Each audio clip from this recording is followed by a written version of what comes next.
Hello નમસ્કાર વિદ્યાર્થી મિત્રો, હું વિજય ચૌહાણ આપના જાણીતા અને માનીતા કોચિંગ ક્લાસીસ ઓશન કોચિંગ ક્લાસીસમાં આપ સૌનું સ્વાગત કરું છું. આપણે એસાઇનમેન્ટ ગાલાની જે એસાઇનમેન્ટ જે છે એમની આખી સિરીઝ લઈને આવ્યા છે કે જેમાં તમને મૂંઝવતા અલગ અલગ પ્રશ્નોનું સોલ્યુશન આપણે કરીશું. એના માટે આપણે આજે 2 સેક્શન પૂરા કરીને આજે ત્રીજા સેક્શન એટલે કે વિભાગ સી તરફ આપણે જઈશું અને એના જે 3 માર્કના એક્ઝામ્પલ છે એનો આપણે વિગતવાર અભ્યાસ કરીશું. ફરીવાર આપણે વાત કરીએ કે ભાઈ વિકાસ વર્તુળ વિકાસ ગાલાની જે એસાઇનમેન્ટ કોપી જે છે નવનીત દ્વારા પ્રસિદ્ધ કરવામાં આવેલી છે અને એમનું સંપૂર્ણ સોલ્યુશન લઈને આપણે આજે ઉપસ્થિત થયા છીએ. વાત કરીએ વિકાસ વર્તુળની ખરીદીની, તો અહીંયા વિકાસ ગાલાની જે એસાઇનમેન્ટ બુક જે છે એમની જે ખરીદી છે એ આપણી લિંક ડિસ્ક્રિપ્શન બોક્સમાં આપેલી છે. તે છતાં જો તમારે એ ઉપયોગ ન કરવો હોય તો નવનીતની ઓફિશિયલ વેબસાઇટ navneetstore.com પરથી પણ મેળવી શકો છો. અને ત્રીજો વિકલ્પ જે છે ઓનલાઈન શોપિંગ માટેનો, ઘર બેઠા શોપિંગ માટેનો, કોલ કરીને 7046222254 પરથી પણ તમે મેળવી શકો છો. હવે આપણે આગળ વધીએ વિભાગ સી તરફ. તો આવતી એક્ઝામમાં આ વિભાગ જે છે એ 3 ગુણનો હોય છે. વિભાગ સી જે છે એ આપણા માટે 3 ગુણ કવર કરે, એટલે કે પ્રત્યેક પ્રશ્નના 3 ગુણ હોય છે અને ટોટલ 2 પ્રશ્નો જે છે તમને આપેલા હોય છે. એટલે કે અહીંયા 16 થી લઈને 18મા ક્રમનો પ્રશ્ન આપેલો હોય છે અને અહીંયા 6 ગુણનો આખો આ વિભાગ આપેલો હોય છે કે જેમાં ખાસ કરીને આમનોંધના એક્ઝામ્પલ પૂછાતા હોય છે, પ્લસ ખતવણીના એક્ઝામ્પલ પૂછાતા હોય છે, અમુક થિયરિકલ એક્ઝામ્પલ જે છે એ પૂછાતા હોય છે. તો આપણે આજે વાત કરીએ આગળનો ટોપિક ભાઈ ખાસ આમનોંધ. કારણ કે ખાસ આમનોંધમાં આ વિભાગમાંથી ખાસ આમનોંધમાં કયા કયા પ્રકારના એક્ઝામ્પલ આવી શકે છે અને એનું સોલ્યુશન જે છે એ કઈ રીતનું છે એની આપણે વાત કરીએ. તો ખાસ આમનોંધનું જે છે એ આખું સેક્શન આખું અલગ છે, કારણ કે ખાસ આમનોંધ એક પેટા આમનોંધનો જ એક પ્રકાર છે, પેટા નોંધનો જ એક પ્રકાર છે. અન્ય પેટા નોંધમાં કોઈ પણ નોંધ થતી નથી, ત્યારે દરેક પ્રકારની નોંધ જે છે એ ખાસ આમનોંધમાં થતી હોય છે. તો ચાલો આપણે આગળ વધીએ. ખાસ આમનોંધનો દાખલો, દાખલા નંબર 1. નીચેના વ્યવહારો બિપિનની ખાસ આમનોંધમાં નોંધો. બરોબર છે. મળેલ કમિશન ₹4000 ખાતું બંધ કરવાની નોંધ. હવે કોઈ પણ ખાતું બંધ કરવાની નોંધ હોય એની જ્યારે જે તે ખાતું ઉધાર થતું હોય તો એની બંધ કરવાની નોંધમાં એ ખાતું જમા કરવામાં આવતું હોય છે, અને કોઈ ખાતું જમા થતું હોય તો એના ખાતા બંધ કરવાની નોંધ જે છે એ ઉધાર થતી હોય છે. માંડી વાળેલ લેણું ₹1500 એટલે કે 1500 પરત મળેલ છે જે નીતિન ખાતે જમા કરેલ છે. અને ત્રીજું, ઉપાડના ₹20000 મૂડી ખાતે ફેરવવાના, એટલે કે ઉપાડ ખાતું વર્ષના અંતે બંધ કરી અને મૂડી ખાતે લઈ જવાનું છે. તો જોઈએ એની આમ નોંધ. શ્રી ખાલી જગ્યાની ખાસ આમનોંધ. ખાસ આમનોંધનો જે નમૂનો છે એ સેમ આમનોંધના નમૂના જેવો જ છે, એમાં કોઈ પણ પ્રકારનો ફેરફાર રહેતો નથી. ફેર માત્ર એટલો જ છે કે અહીંયા ખાસ આમનોંધ હેડિંગમાં લખવામાં આવે છે, ત્યારે આમનોંધમાં આમનોંધ માત્ર હેડિંગમાં લખવામાં આવે છે, એટલે બીજો કોઈ ફેર છે નહીં. અહીંયા આપણે કોની આમનોંધ લખીએ છીએ ખાસ આમનોંધ? તો કે બિપિનની ખાસ આમનોંધ લખીએ છીએ. તો શ્રી બિપિનની ખાસ આમનોંધ. પહેલો વ્યવહાર જોઈએ. મળેલ કમિશન ₹4000 ખાતું બંધ કરવાની નોંધ કરો. હવે મળેલ કમિશન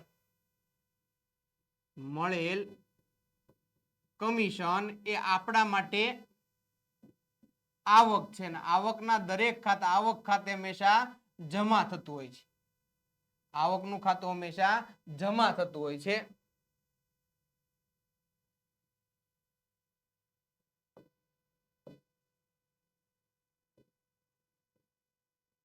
પરંતુ અગાઉ આપણે વાત કરી કે કોઈ ખાતું જમા હોય ને એને બંધ કરવું હોય તો એને ઉધાર કરવું પડે છે. તો અહીંયા મળેલ કમિશન જે છે એ આપણી આવક છે ને આવકનું ખાતું અહીંયા જમા થતું હોય છે, તો એને બંધ કરી અને ઉધાર કરવામાં આવે છે. હવે આવકના અને ખર્ચના તમામ ખાતા વર્ષના અંતે જો ઉત્પાદનને લગતી કોઈ આવક કે ખર્ચ હોય તો એ વેપાર ખાતે નોંધવામાં આવે છે, અને એ સિવાયની વહીવટી ખર્ચ હોય કે પછી અન્ય આવકો હોય, વેચાણ વિતરણના ખર્ચ હોય, તો એ બધા ખર્ચાઓ કે આવકો જે છે એ નફા નુકસાન ખાતે નોંધવામાં આવે છે.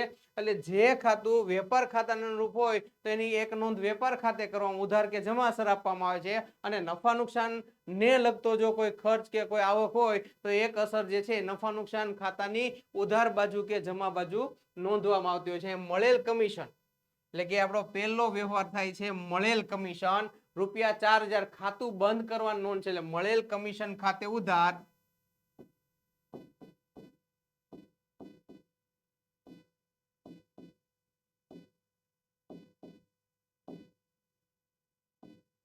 રકમના ખાનામાં લખશું ₹4000. તે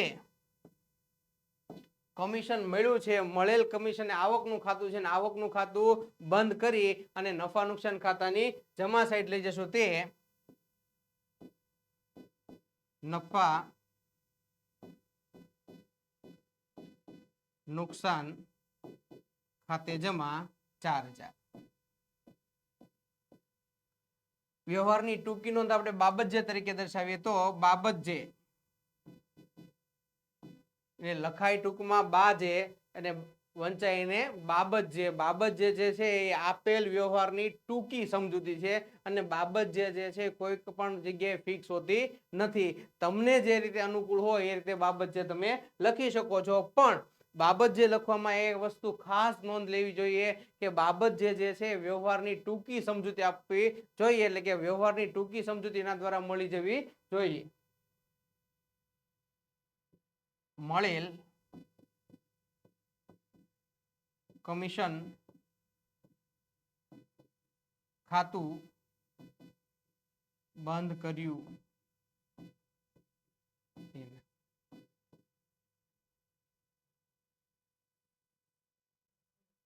ચાલો હવે બીજો વ્યવહાર આપણે જોઈએ તો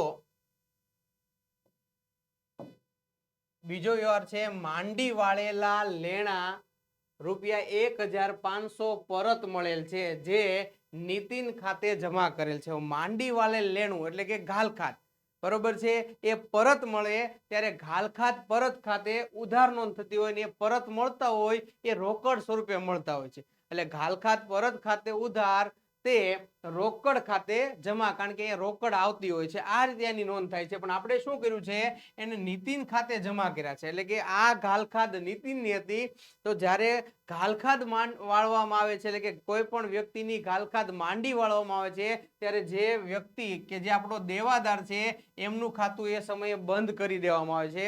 પછી એ ખાતું ખુલતું હોતું નથી. પછી એ વ્યક્તિ આપણને પૈસા આપે છે ત્યારે ઘાલખાત પરત તરીકે ઓળખવામાં આવે છે. તો આપણે બીજી આમ નોંધ જોઈએ તો ઘાલખાત પરત ખાતે ઉધાર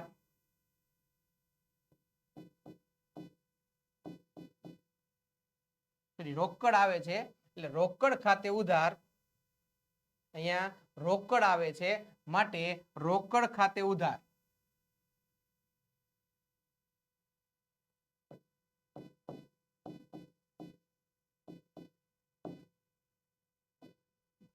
તે ઘાલખાત પરત એ ધંધાની આવક છે, ને આવક ખાતે જમા હોય છે, માટે ઘાલખાત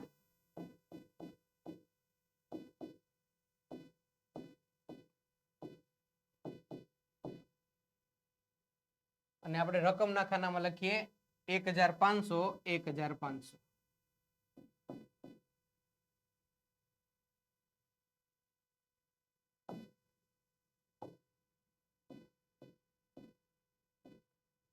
બાબત જે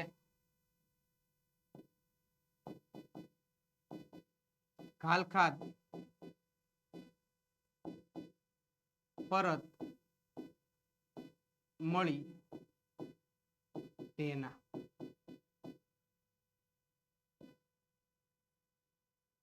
આગળ વધીએ. ઉપાડના ₹20,000 મૂડી ખાતે ફેરવો. ઉપાડના ₹20,000 મૂડી ખાતે ફેરવવાના છે. ઉપાડ જે છે એટલે ધંધાનો માલિક કોઈ અંગત વપરાશ માટેથી ધંધામાંથી લઈ જાય ત્યારે એને ઉપાડ કહેવામાં આવે છે, અને ધંધામાં કોઈ પૈસા રોકે છે ત્યારે એને મૂડી કહેવામાં આવે છે. ઉપાડમાં ધંધાનો માલિક લેનાર હોય છે, માટે ઉપાડ ખાતું લેનાર ખાતે ઉધારના હિસાબે ઉધાર કરવામાં આવતું હોય છે. પરંતુ અહીંયા ઉપાડ ખાતું બંધ કરવામાં આવે છે. જ્યારે પણ કોઈ પણ ખાતું બંધ થતું હોય ત્યારે એની જે મૂળ નોંધ છે, ઉધાર થતું હોય તો એને જમા કરવું પડે છે, જમા થતું હોય તો ઉધાર કરવું પડે છે. ઉપાડ ખાતું ઉપાડ ખાતે ઉધાર હોય છે, પરંતુ અહીંયા મૂડી ખાતે ફેરવવાનું છે, એટલે મૂડી ખાતું ઉધાર થશે અને ઉપાડ ખાતું જમા થશે. એટલે આપણી ત્રીજી આમ નોંધ થશે મૂડી ખાતે ઉધાર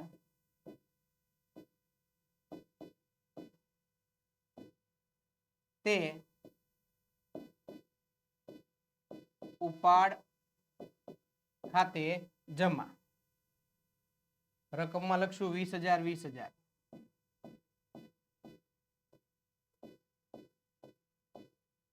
અને બાબત જે લખશું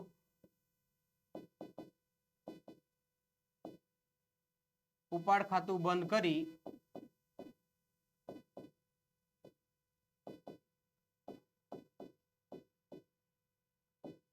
મૂડી ખાતે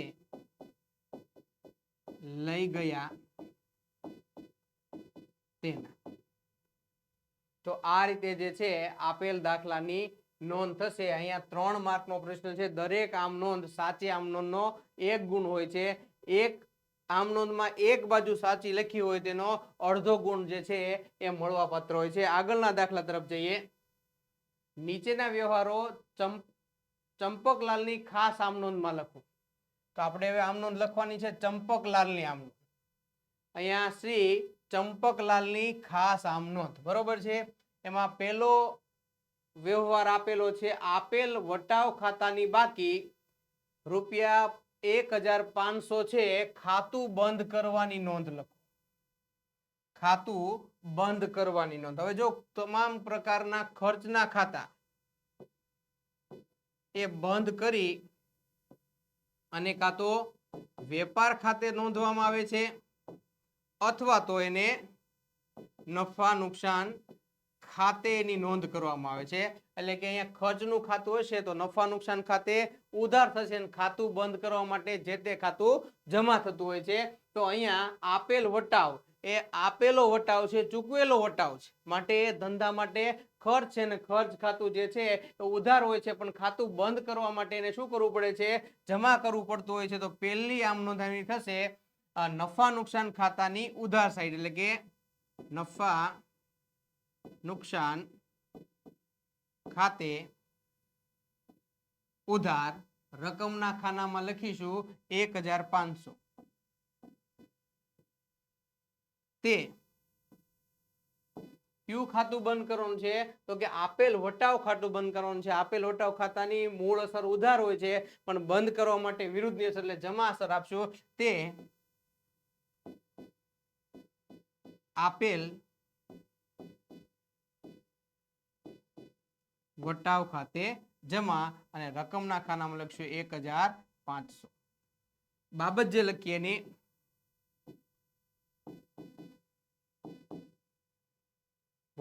આપેલ વટાવ ખાતું બંધ કરી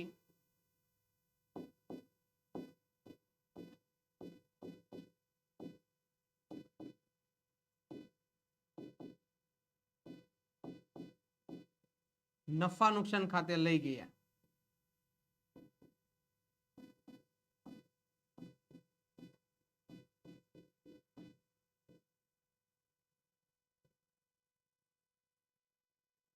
ત્યારબાદ આગળનો વ્યવહાર જોઈએ. આખર માલનો સ્ટોક 66,000 રૂપિયા છે. આખર માલનો સ્ટોક, આખર માલનો સ્ટોક જે છે એ વાર્ષિક હિસાબના દાખલાઓમાં આપણે જોઈએ ને તો વેપાર ખાતાની જમા સાઈડ લખવામાં આવતો હોય છે. તો અહીંયા જે છે જે તે આખર માલનો સ્ટોક આપેલો છે, તો આખર માલના સ્ટોક ખાતે ઉધાર, તે વેપાર ખાતે જમા થશે. એટલે બીજા વ્યવહારની આપણે આમ નોંધ લખીએ તો લખીશું આખર માલ સ્ટોક ખાતે ઉધાર.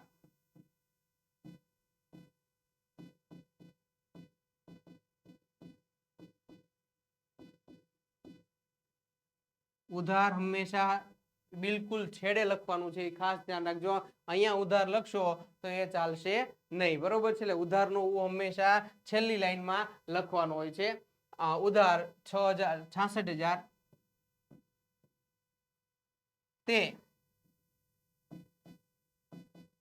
વેપાર ખાતે જમા 66,000. બાબત જે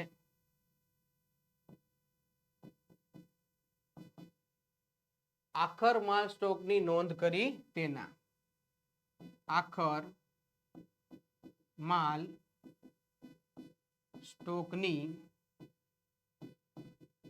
નોંધ કરી તેના. આગળ વધીએ ત્રીજા પ્રશ્નમાં. ત્રીજો વ્યવહાર જોઈએ. ₹15,000 નું લેણું ધંધામાં લાવ્યા.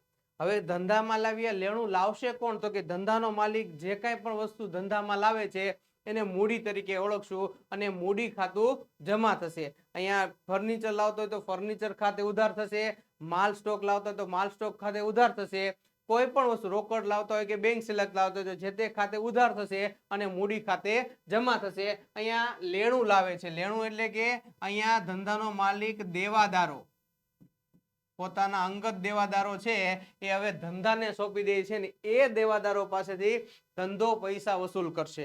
માટે દેવાદારો જે છે એનું ખાતું ઉધાર થશે. એટલે ત્રીજી આપણી આમ નોંધ થશે લેણું કૌંસમાં દેવાદારો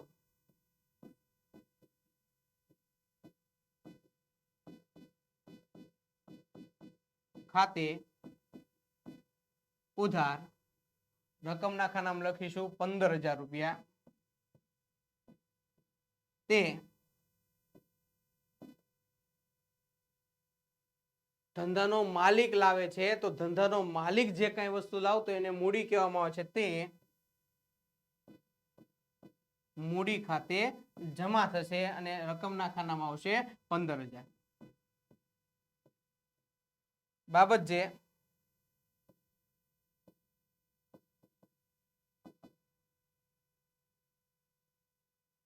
લેણું ધંધામાં લાવ્યા તેના. લેણું ધંધામાં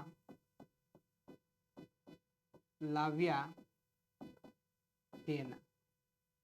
તો અહીંયા જે છે આ બીજા દાખલાની પણ આપણે આમ નોંધ અહીંયા પૂર્ણ કરીએ છીએ. આ આમ નોંધ પણ દરેક આમ નોંધનો 1 ગુણ એમ 3 ગુણ રહેશે.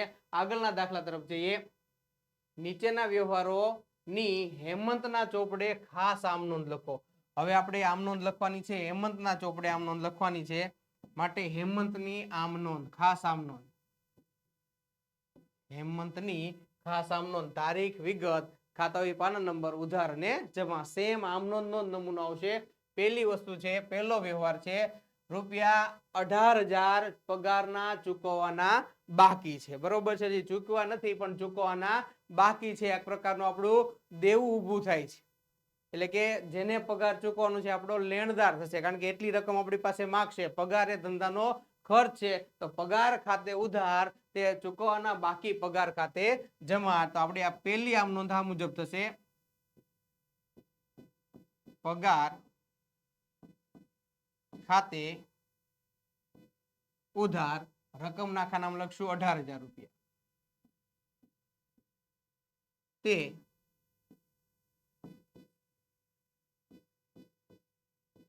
ચૂકવવાના બાકી પગાર ખાતે જમા અને રકમના ખાનામાં લખશું 18,000. બાબત જે લખશું ચૂકવવાના બાકી પગારની નોંધ કરી તેના. બાબત જે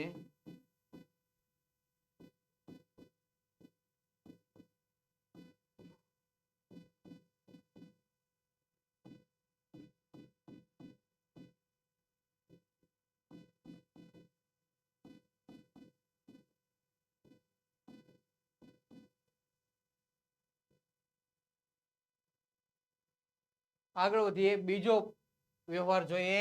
વેચાણ પરત ₹20,000 છે, ખાતું બંધ કરવાની નોંધ લખો. હવે આપણે વાત કરીએ વેચાણ પરત. વેચાણ પરત, વેચાણ કોને કરવું હોય છે? તો કે વેચાણ જે છે એ આપણા દેવાદારોને વેચાણ કર્યું હોય. વેચાણ કર્યું હોય ત્યારે દેવાદારો લેનાર હોય છે. બરોબર છે, કારણ કે વેચાણમાં માલ જાય છે એટલે વેચાણ પરત કર્યું છે અહીંયા. તો વેચાણ પરત થયું છે એનો મિનિંગ એવો થયો કે આપણે જે વેચાણ કર્યું છે માલ આવે છે એટલે વેચાણ પરત ખાતું હંમેશા શું થાય છે તો કે નિયમ અનુસાર વેચાણ પરતમાં માલ આવતો હોય છે માટે વેચાણ પરત ખાતું જે છે એ ઉધાર થતું હોય છે બરોબર છે અને એ ખાતું બંધ કરવાની નોંધ કરવામાં આવે છે હવે અહીંયા ખાસ યાદ રાખજો કે ખરીદ ખાતામાંથી જે કાંઈ ખરીદીમાંથી જે રકમ બાદ થાય છે એ ખરીદ ખાતે જમા થતી હોય છે એવી જ રીતે નિયમ અનુસાર વેપાર ખાતામાંથી જે રકમ અથવા તો વેચાણમાંથી જે રકમ બાદ થતી હોય છે એ વેચાણ ખાતે જમા થતી હોય છે વેચાણ પરત એ કાચા સરવૈયામાં વેચાણમાંથી બાદ કરીને દર્શાવવાનું છે જ્યારે કોઈ વિગત બાદ કરીને દર્શાવવાનું હોય છે ત્યારે જે તે ખાતું જમા કે ઉધાર થતું હોય છે તો અહીંયા જે છે ખાતું બંધ કરવાની નોંધ છે એટલે અહીંયા વેચાણ પરત ખાતું મૂળ એની અસર ઉધાર થતી હોય છે પણ વેચાણ પરત ખાતું બંધ કરવાનું છે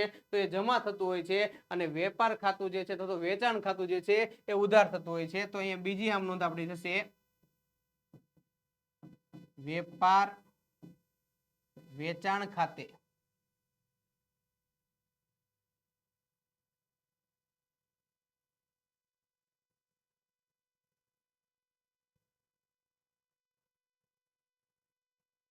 વેચાણ ખાતે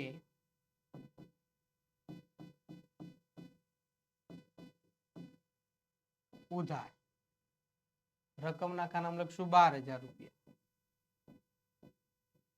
તે વેચાણ પરત ખાતે જમા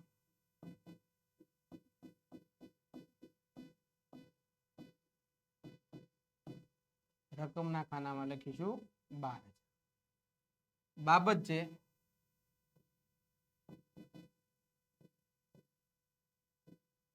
વેચાણ પરત ખાતું બંધ કર્યું ફરીવાર વિદ્યાર્થી મિત્રો જણાવી દઉં કે બાબત જે છે એ કોઈ પણ પ્રકારે ફિક્સ હોતી નથી આપણે એવું પણ લખી શકીએ છીએ કે વેચાણ પરત ખાતું વેપાર ખાતે લઈ જઈ બંધ કર્યું તેના એમ પણ આપણે લખી શકીએ છીએ ત્યારબાદ ત્રીજો વ્યવહાર રૂપિયા 4,500 નો માલ અનાથ આશ્રમમાં આપ્યો હવે અનાથ આશ્રમમાં આપીએ છીએ એનો મિનિંગ એમ છે કે માટે ધર્માદો આપણે કર્યો છે ધંધાના ખર્ચમાંથી આપણે ધંધાની આવકમાંથી આપણે ધર્માદો કરીએ છીએ તો ધર્માદો એ ધંધાનો ખર્ચ છે માટે અહીંયા ખર્ચ ખાતું ઉધાર થશે એટલે ત્રીજી આમ નોંધ આપણે આવી આવશે ધર્માદા ખર્ચ ખાતે ઉધાર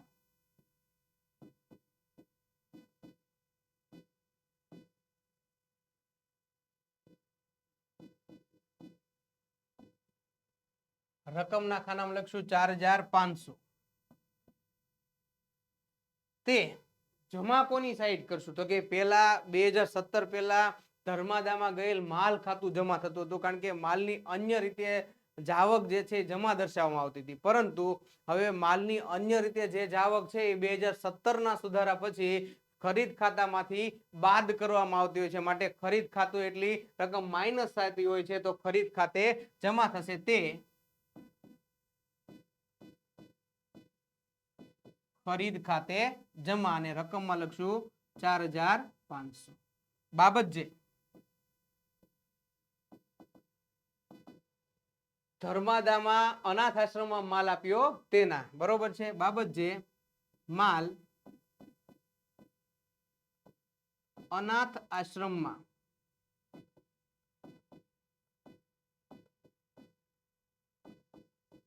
આપ્યો તેના તો અહીંયા ત્રીજો દાખલો જે છે આપણે પૂરો કરીએ છીએ દરેક આમ નોંધનો એક ગુણ એમ 3 આમ નોંધ આ રીતે લખશો એટલે અહીંયા 3 ગુણ જે છે એ મળવાપાત્ર હોય છે સરવાળો કુલ સરવાળો જે છે આપણે જગ્યાના ભાવે કદાચ ન કરી શકતા હોય તો આપણે સરવાળો કરીએ છીએ પણ ઘણીવાર કુલ સરવાળાની અહીંયા અસર જ આપેલી છે માટે આખે આમ નોંધ ખાસ આમ નોંધ કરવાની તારીખ વાઇઝ આપેલ નથી તો જ્યારે સરવાળો ન કરીએ તો ચાલે છે આગળ વધીએ નીચેના વ્યવહારો પવનની ખાસ આમ નોંધમાં નોંધો બધા જ વ્યવહારો આપણા ખાસ આમ નોંધ ના જ લખવાના છે માટે પવનની ખાસ આમ મજૂરી ખાતાની બાકી રૂપિયા 3,000 છે વર્ષના અંતે ખાતું બંધ કરવાની નોંધ કરો ફરીવાર આપણે કહીએ છીએ જ્યારે પણ કોઈ ખાતું બંધ કરવાની નોંધ કરવાની હોય ત્યારે જે ખાતું ઉધાર થતું હોય એને જમા કરવાનું હોય છે, જે જમા ખાતું થતું હોય એને ઉધાર કરવાનું હોય છે. તો અહીંયા મજૂરી ખાતું, મજૂરી એ ધંધા માટે ખર્ચ છે અને ખર્ચ ખાતું હંમેશા ઉધાર થતું હોય છે. તો અહીંયા જે છે મજૂરી ખાતું જમા થશે અને વર્ષના અંતે બંધ કરીને ક્યાં લઈ જવાના હોય છે? તો કે કોઈ પણ ખર્ચના ખાતા, જો ઉત્પાદનને લગતા ખાતા હોય તો એ વેપાર ખાતે લઈ જઈ અને બંધ કરવાનો હોય છે.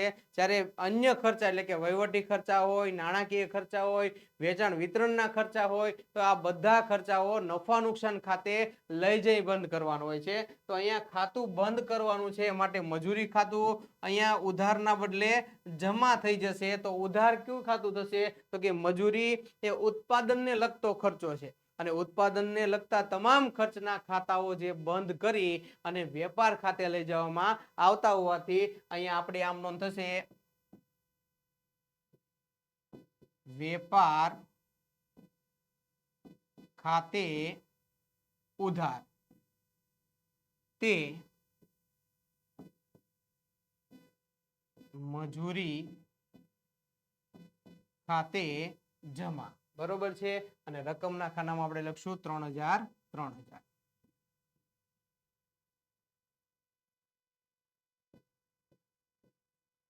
બાબત છે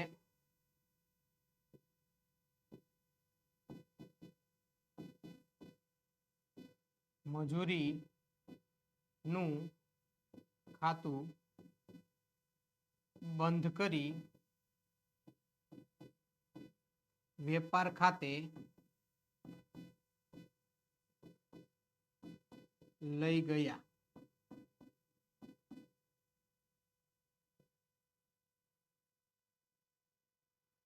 ત્યારબાદ બીજો વ્યવહાર છે રૂપિયા 16,000 નું ફર્નિચર ચિરાગને 12,000 માં વેચ્યું. 16,000 નું ફર્નિચર એટલે કે એની ચોપડે કિંમત આપણે ગઈકાલે વાત કરી હતી કે મિલકતની 3 પ્રકારની કિંમત હોય છે. એક કિંમત ચોપડે કિંમત હોય છે, બીજી કિંમત પડતર કિંમત હોય છે અને ત્રીજી કિંમત બજાર કિંમત હોય છે. બરોબર છે. અહીંયા ચોપડે આપણી મિલકત 16,000 ની છે એટલે 16,000 ની મિલકત ફર્નિચર લીધું હશે 16,000 નું ત્યારે ફર્નિચર આવે તે ઉધાર ખાતે દર્શાવ્યું છે. હવે જ્યારે ફર્નિચર ખરીદ્યું હોય ત્યારે ઉધાર થાય છે. તો એની વિરુદ્ધની અસર એટલે કે ફર્નિચર વેચીએ છીએ ત્યારે ફર્નિચર જાય છે, મિલકત જાય છે, જાય તે જમાના અનુસંધાને ફર્નિચર ખાતું જમા થશે. 16,000 ની રકમથી અહીંયા ફર્નિચર ખાતું જે છે એ જમા કરવામાં આવતું હોય છે. હવે જો આ ફર્નિચર કોણ લઈ જાય છે? તો કે ચિરાગ લઈ જાય છે. પણ કેટલામાં લઈ જાય છે?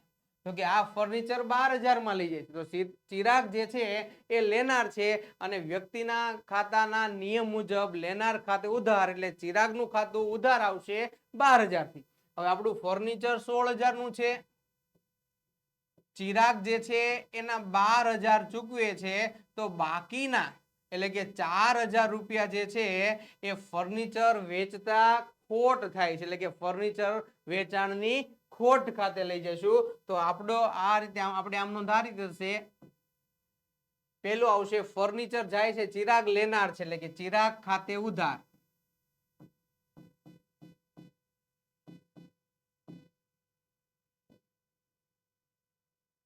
રકમમાં લખશું 12,000.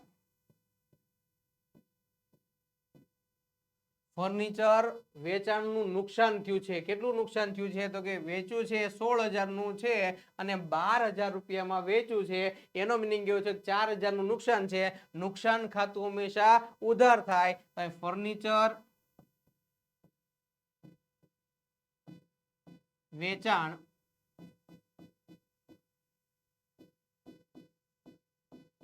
નુકસાન ખાતે ઉધાર 4,000.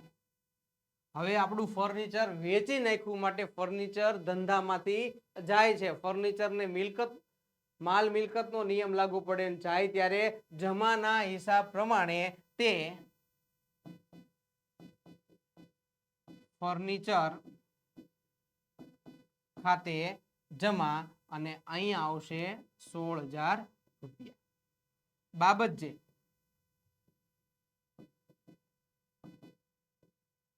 ફર્નિચર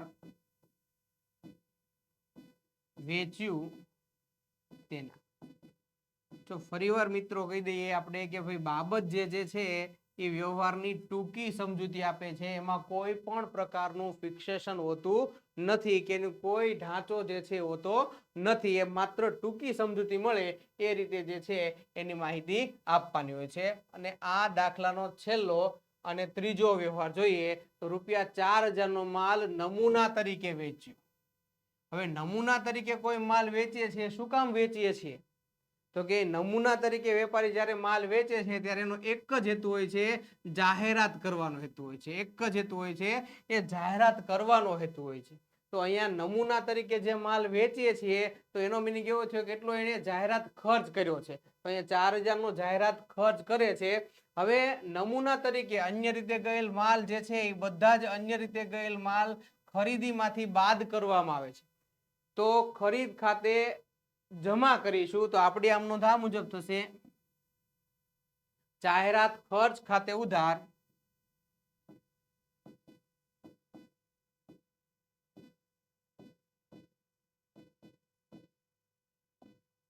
રકમના ખાનામાં લખશું 4,000 રૂપિયા. તે જમા કોની સાઈડ થશે? તો કે જમા જે છે નમૂના તરીકે માલ વેચ્યો છે. અહીંયા પેલા નમૂનાથી ગયેલ માલ ખાતે જમા આવતું હતું, પણ અહીંયા હવે જે અન્ય રીતે કોઈ પણ માલની જાવક છે આપણે ખરીદમાંથી બાદ કરીએ છીએ, માટે ખરીદ ખાતે જમા થશે.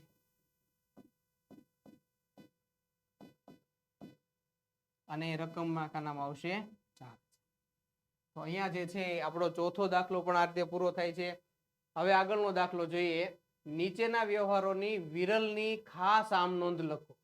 અહીંયા આપણે વિરલની ખાસ આમ નોંધ લખવાની છે. તો જોઈએ કઈ રીતે આપણે વિરલની ખાસ આમ નોંધ લખશું. શ્રી વિરલ ની ખાસ આમ નોંધ. પેલું છે, દીપલ પાસેથી ₹2,400 ના લેણા વસૂલ થઈ શકે તેમ નથી. લેણા વસૂલ થઈ શકે એમ નથી. આ લેણા વસૂલ ન થતા હોય એને આપણે શું કહેશું? તો કે નામાની ભાષામાં એને ઘાલખાદ કહેવાય. એટલે કે આ ઘાલખાદ પડી છે. કોઈ દેવાદાર આપણને પૈસા ન આપી શકે, કોઈ ગ્રાહક આપણને પૈસા ન આપે તો એને ઘાલખાદ ગણવામાં આવે છે. ઘાલખાદ એ ધંધાનું નુકસાન છે. ઉપજ ખર્ચના નિયમ મુજબ નુકસાન ખાતું હંમેશા ઉધાર થતું હોવાથી અહીંયા આપણે પહેલા વ્યવહારની નોંધ હશે, ઘાલખાદ ખાતે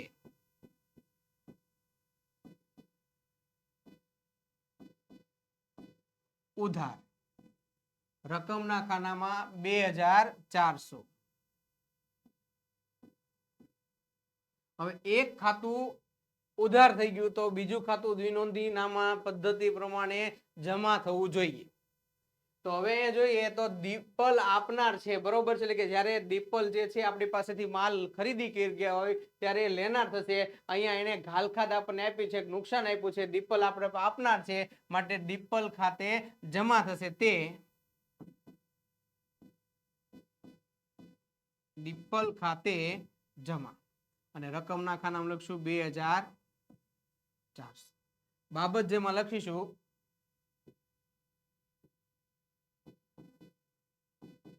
દીપલ પાસેનું લેણું વસૂલ થઈ શકે તેમ નથી.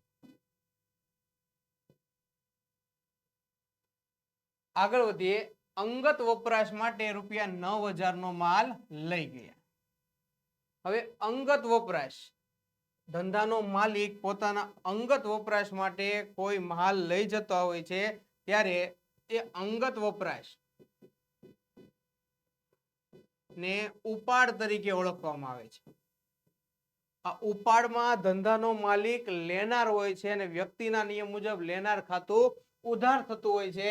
તો અહીંયા આપણી બીજી આમ નોંધ આ રીતે થશે, લેનાર ખાતે ઉધાર એટલે કે અહીંયા લેનાર ધંધાનો માલિક છે ને એને ઉપાડ આપણે ગણશું એટલે કે ઉપાડ ખાતે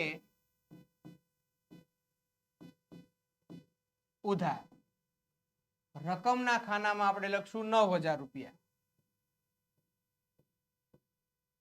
તે જમા કોની સાઈડે કરશું તો કે અહીંયા ઉપાડથી ગયેલ માલ ખાતું એટલે કે અન્ય રીતે ગયેલ માલ ખાતું જે છે એ જમા થશે પણ અન્ય રીતે ગયેલ માલ ખાતું એટલે કે અહીંયા કોઈ પણ પ્રકારની અન્ય રીતે માલની જાવક જે છે એ ખરીદીમાંથી બાદ થતી હોય છે માટે અન્ય રીતે એટલે કે ઉપાડથી ગયેલ માલ ખાતું જમા ન કરતા ખરીદ ખાતે જમા થશે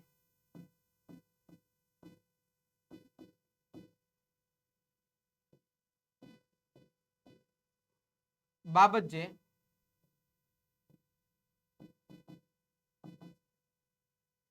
અંગત વપરાશ માટે માલ લઈ ગયા અંગત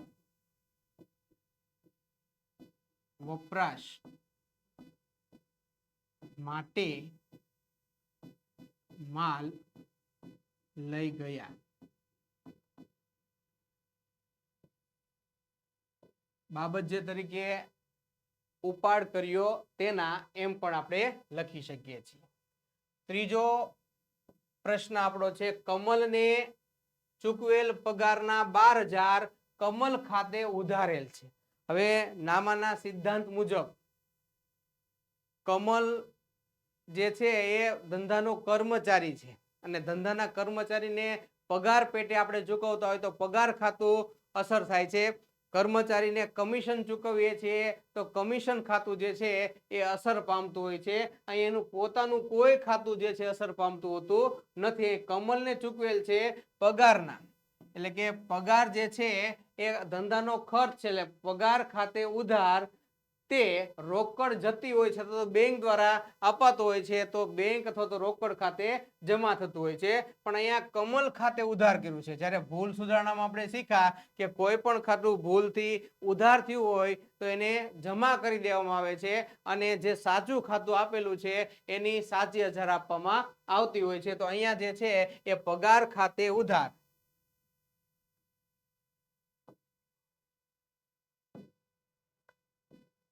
ત્રીજી આમ નોંધ પગાર ધંધાનો ખર્ચ છે માટે ખર્ચ ખાતે ઉધારના નિયમ મુજબ પગાર ખાતે ઉધાર 12000 રૂપિયા તે કમલને ચૂકવ્યો એટલે કમલ ખાતે ઉધાર કર્યું છે જે ખોટું છે તો જ્યારે ભૂલ સુધારણામાં જે ખાતું ખોટી રીતે અસર પામેલું હોય તો ઉધાર થયું હોય તેને જમા કરી દેવાનું જમા થયું હોય તેને ઉધાર કરી દેવાનું અહીંયા ઉધાર થયેલે છે માટે જમા કરશું તે કમલ ખાતે જમા અને એ રકમમાં લખીશું 12000 રૂપિયા બાબત જે કમલને ચૂકવેલ પગાર કમલ ખાતે નોંધાયેલ હતા તેના અથવા તો પગારની ખોટા ખાતે નોંધ થઈ હતી તેના બાબત જે પગારની ખોટા ખાતે નોંધ થઈ તેના અહીંયા જે છે આ રીતે આપેલા બધા જ વ્યવહારોની આમ નોંધ જે છે આપણને આપેલી છે આગળના દાખલા તરફ જઈએ તો દાખલો 6 અને આજે ખાસ આમ નોંધનો આ છેલ્લો દાખલો આપણે જોઈએ તો એમના માટે નીચેના વ્યવહારોની રમેશની ખાસ આમ નોંધ લખો એટલે કે આપણે લખવાની છે રમેશની ખાસ આમ નોંધ હેડિંગ બનશું શ્રી રમેશની ખાસ આમ નોંધ 3 આમ નોંધ ઓલરેડી આપણને આપી છે તો ત્રણેય આમ નોંધ આપણે સ્ટેપ બાય સ્ટેપ જોઈએ તો પહેલી આમ નોંધ શું કહેવા માંગે છે ચૂકવવાની બાકી મજૂરી 710 ચૂકવવાનો બાકી પગારની જે રીતે અસર આપી હતી પગાર ખાતે ઉધાર તે ચૂકવવાના બાકી પગાર ખાતે જમા એમ ચૂકવવાની બાકી મજૂરીની સેમ રીતે અસર આપીશું મજૂરી ખાતે ઉધાર તે ચૂકવવાની બાકી મજૂરી ખાતે જમા તો આપણે આમ નોંધ લખીએ મજૂરી ખાતે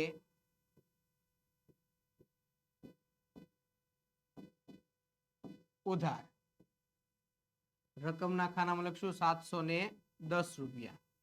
તે ચૂકવવાના બાકી પગાર ખાતે જમા. તે ચૂકવવાના બાકી પગાર ખાતે જમા 710 રૂપિયા. બાબત જે લખીએ ચૂકવવાની બાકી મજૂરીની નોંધ કરી તેના. ચૂકવવાની બાકી મજૂરીની નોંધ કરી તેના. અહીંયા જે છે એ આમ નોંધ પૂરી થાય છે માટે અહીંયા આ રીતે આપણે લાઇનિંગ કરશું. સેમ આમ નોંધ પ્રમાણે જે છે એ ખાસ આમ નોંધ લખાતી હોય છે. બીજો વ્યવહાર, ₹6000 નો માલ આગથી નુકસાન પામ્યો. વીમા કંપનીએ 80% રકમનો દાવો મંજૂર કર્યો. 6000 નો માલ જે છે એ નાશ પામે છે. વીમા કંપની આપણું જોખમ લઈ લે છે. આપણું 80% જોખમ વીમા કંપની લઈ જાય. એટલે અહીંયા વીમા કંપની લેનાર છે અને વીમા કંપની એ કૃત્રિમ વ્યક્તિ છે એટલે વ્યક્તિનો નિયમ લાગુ પડશે. લેનાર ખાતે ઉધારના હિસાબે વીમા કંપની ખાતે ઉધાર થશે. બરોબર છે. પણ કેટલી રકમ? તો કે 6000 નો માલ બળી ગયો છે. આ 6000 પૂરા વીમા કંપની આપણને ચૂકવતી નથી પણ આપણને ચૂકવે છે 80%.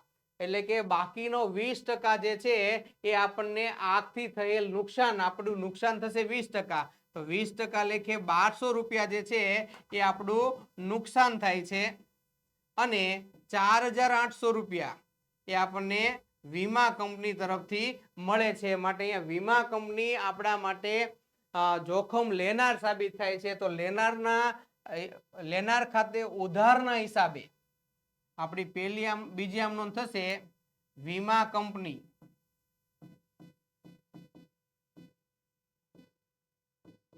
ખાતે ઉધાર.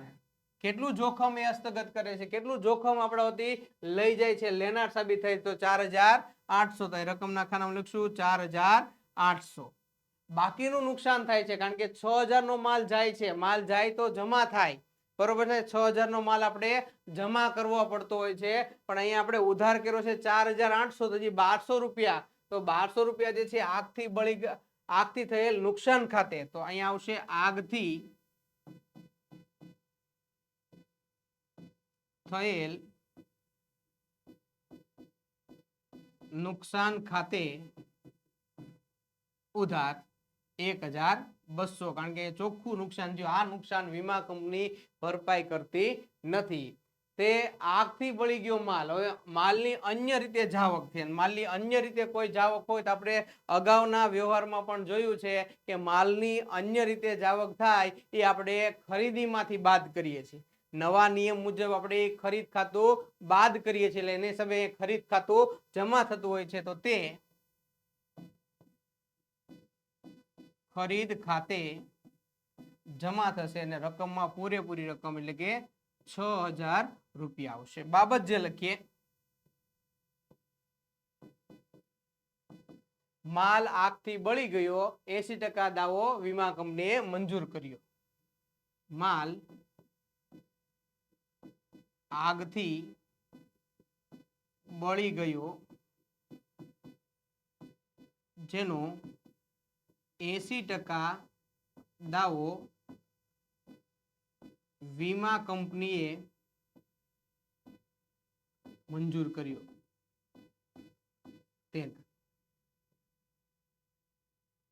તો આ રીતે જે છે આ વ્યવહારની આમ નોંધ થશે. અહીંયા 4800 વીમા કંપની ચૂકવશે, 1200 નું નુકસાન થશે ને આપણો માલ જે છે એટલો ઘટાડો થાય છે. માલ આવતો હોય ત્યારે ખરીદ ખાતું ઉધાર થાય છે, માલ જતો હોય ત્યારે ખરીદ ખાતો જે છે એટલો માલ ઓછો થતો એટલે જમા થતું હોય છે. અને ત્રીજો અને છેલ્લો વ્યવહાર જોઈએ તો મળેલ ભાડું ₹3500.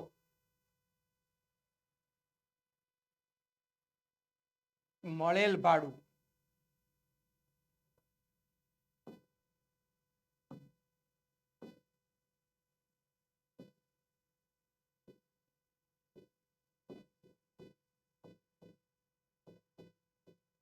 મળેલ ભાડું એ આપણી આવક થશે અને આવકનું ખાતું હંમેશા આવક ખાતે જમા હોય છે, પરંતુ અહીંયા મળેલ ભાડું 3500 રૂપિયા ખાતું બંધ કરવા માટેની નોંધ લખવામાં આવે છે, એટલે કે આ ખાતું બંધ કરવું છે. જ્યારે કોઈ પણ ખાતું જે છે એ બંધ કરવાની નોંધ કરતા હોય છે ત્યારે ચેક જો ખાતું જમા થતું હોય તો ઉધાર કરવાનું, ઉધાર થતું હોય તો જમા કરવાનું છે, માટે અહીંયા ખાતું જે છે એ ઉધાર થશે. તો મળેલ ભાડા ખાતે ઉધાર, તે મળેલ ભાડું એ ધંધાની આવક છે અને આ આવક જે છે એ નફા નુકસાન ખાતાને સંલગ્ન આવક હોય છે, એટલે કે મળેલ ભાડું જે છે એ નફા નુકસાન ખાતે લઈ જઈ અને બંધ કરવાનું હોવાથી નફા નુકસાન ખાતું જમા થશે. એટલે આપણી આમ નોંધ થશે ત્રીજી આમ નોંધ, મળેલ ભાડા ખાતે ઉધાર, મળેલ ભાડા ખાતે ઉધાર, રકમમાં લખશું 3500.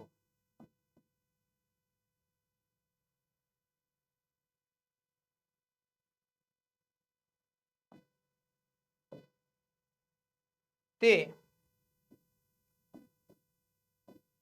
નફા નુકસાન ખાતે જમા અને રકમમાં લખશું આપણે 3500.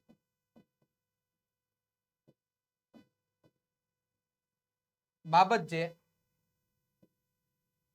મળેલ ભાડું બંધ કરી નફા નુકસાન ખાતે લઈ ગયા.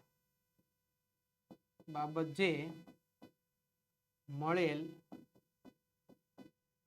ભાડું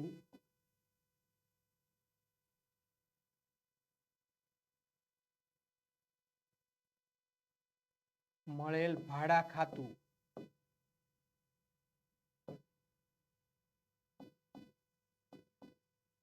બંધ કરી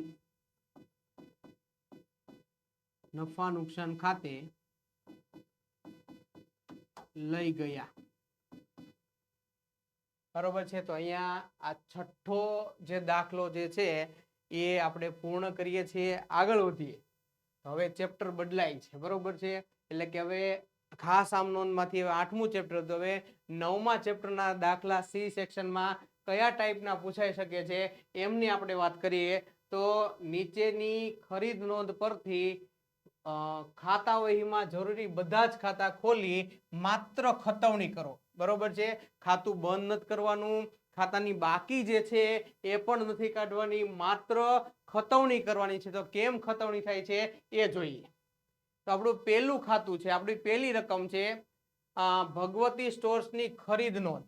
આપણે ખરીદ નોંધ વિશે સારી રીતે આપણે જાણીએ છીએ કે ઉધાર ખરીદી નોંધ એક ખરીદ નોંધ એક પેટા નોંધ છે, એમાં ઉધાર ખરીદી અંગેની જ નોંધ જે છે એ કરવામાં આવતી હોય છે. તો અહીંયા ખરીદ નોંધ આપણને આપેલી છે, એમાં બે ખાતા છે, દીપક ખાતું અને નયનનું ખાતું. હવે ખરીદ નોંધ કરીએ છીએ તો એનો મીનિંગ એવો છે કે આ બંને આપણા થશે લેણદારો થશે, અથવા તો એને આપણે વેપારીઓ પણ કહી શકીએ છીએ, બરોબર છે. તો અહીંયા દીપક અને નયન આપણા લેણદારો છે, આપનાર છે, એટલે એનું ખાતું આપનારના હિસાબે હંમેશા જમા થતું હોય છે અને ખરીદ ખાતું ઉધાર થતું હોય છે. તો આપણે અહીંયા 3 ખાતા તૈયાર કરવા પડશે. ખતવણી કરવા માટે ખરીદ નોંધ એટલે કે ખરીદ ખાતું, બીજું દીપકનું ખાતું અને ત્રીજું નયનનું ખાતું જે છે આપણે તૈયાર કરવાનું હોય છે. તો અહીંયા ખરીદ ખાતું આવશે, ત્યારબાદ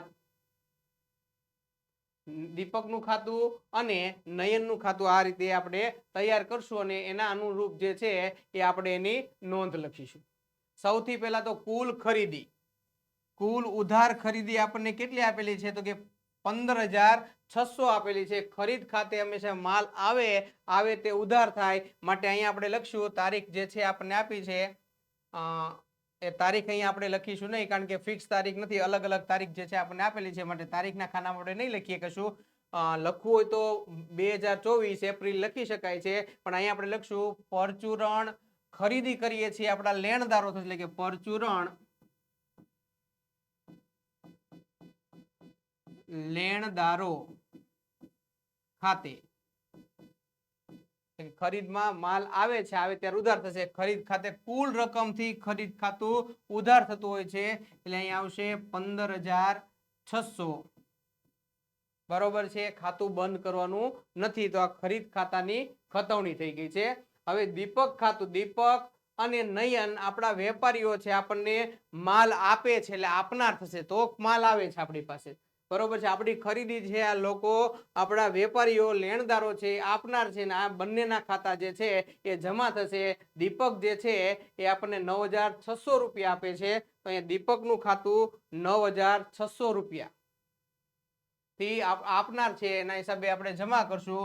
તો અહીંયા દીપકના ખાતે જોઈએ તો 9,600, તારીખમાં 6 તારીખ આપેલી છે માટે તારીખ 6. દીપક વિગતમાં તો કે વિરુદ્ધનું ખાતું એટલે કે અહીંયા ખરીદ નોંધ લખીએ છીએ માટે ખરીદ ખાતું આવશે. ખરીદ ખાતે અને 9,600 રકમના ખાનામાં આવશે. ત્યારબાદ બીજું ખાતું જે છે એ નયનનું છે. 10 તારીખે જે છે એમની સાથે આપણે વ્યવહાર કર્યો છે. 6,000 નયન પાસેથી ખરીદી કરેલી છે. તો નયન આપનાર છે, આપનારના હિસાબે નયનનું ખાતું જે છે એ પણ જમા થશે. તારીખમાં લખશું આપણે 10 એપ્રિલ અને વિગતમાં લખશું ખરીદ ખાતે અને રકમના ખાનામાં લખશું 6,000. તો આ રીતે જે છે 3 માર્ક અહીંયા આપણા નક્કી હોય છે જ્યારે આ રીતે આપણે ખરીદી કરતા હોય છે. માત્ર ખતવણી જ કરવાની છે, ખાતું બંધ કરવાનું હોતું નથી. આગળ વધીએ આપણે.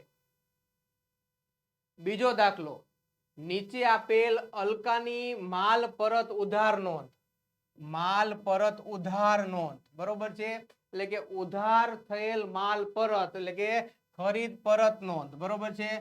ખરીદ માલ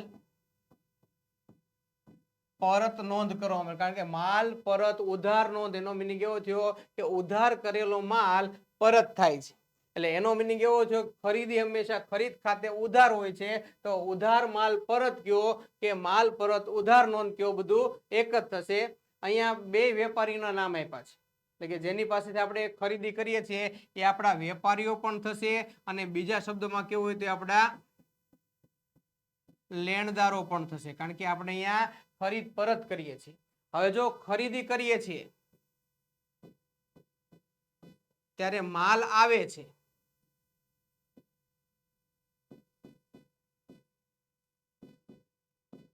અને વેપારી જે છે એ આપનાર હોય છે. આનાથી તદ્દન વિરુદ્ધ જ્યારે ખરીદ પરત થાય ત્યારે ખરીદ પરતમાં જે છે એ માલ જાય છે અને વેપારી જે છે એ આપનાર નથી હોતો પણ શું હોય છે અહીંયા લેનાર હોય છે. એટલે વેપારીનું ખાતું જે છે આ જમા થાય જ્યારે ખરીદી કરીએ ત્યારે, અને જ્યારે ખરીદ પરત કરીએ ત્યારે વેપારી લેનાર હોય, વેપારીનું ખાતું જે છે એ ઉધાર થતું હોય છે. તો અહીંયા આપણને હિરલ અને ઈશિતા ખાના બંનેના ખાતા આપેલા છે. 18 જુલાઈ અને 25 જુલાઈનો વ્યવહાર આપણને આપેલો છે. 4,000 અને 3,500 બંનેને આપણે ખરીદી જે છે એ પરત કરેલી છે. હવે ખરીદી પરત કરીએ છીએ તો એના માટે આપણે 3 ખાતા ખોલવા પડશે. ખરીદ માલ પરત ખાતું, હિરલનું ખાતું અને ઈશિતાનું ખાતું જે છે એ આપણે કમ્પ્લીટ કરી અને એમાં આપણે ખતવણી કરવી પડતી હોય છે. ખરીદ માલ પરત ખાતું, બરોબર છે. તો આપણે એની નોંધ કરીએ.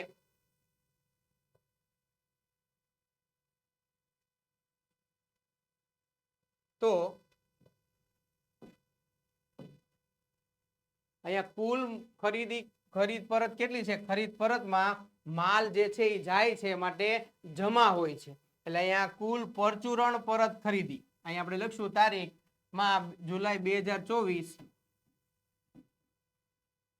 અને જુલાઈ લખશું, એમાં લખશું પરચુરણ ખરીદ માલ પરત ખાતે, બરોબર છે. રકમના ખાનામાં લખશું 7,500. હવે અહીંયા ખરીદ માલ પરત છે, વેપારીઓ લેનાર છે, લેનાર ખાતે ઉધાર થશે માટે હિરલનું ખાતું અને ઈશિતાનું ખાતું જે છે 4,000 અને 3,500 ની રકમથી આપણે ઉધાર કરશું. એટલે અહીંયા 18 તારીખ અને 25 તારીખનો આપણે વ્યવહાર જોઈએ તો હિરલનું ખાતું તારીખમાં આવશે 18, ખરીદ માલ પરત ખાતે અને રકમ જે આપી છે એ આપેલી છે 4000 ને 3500 માટે આવશે 4000 રૂપિયા. ત્યારબાદ બીજું ખાતું છે ઈશિતાનું ખાતું અને એની જે વિગત આપેલી છે એ આપણને આપેલી છે 25 તારીખે 3500 થી. તો અહીંયા 25 તારીખ વિગતમાં સેમ વિગત આવશે, ખરીદ માલ પરત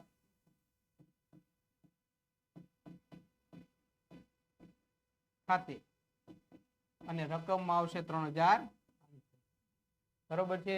તો અહીંયા જે છે એ બીજા દાખલાની પણ આપણે પતવણી પૂરી કરીએ છીએ. જેટલા ખાતા આમ નોંધ કે પેટા નોંધમાં આપેલા હોય દરેક ખાતા ખોલી અને ખતવણી પૂર્ણ કરવાની છે. ત્રીજો એક્ઝામ્પલ આપણે જોઈએ, શ્રી પ્રતીકની જમા નોંધ.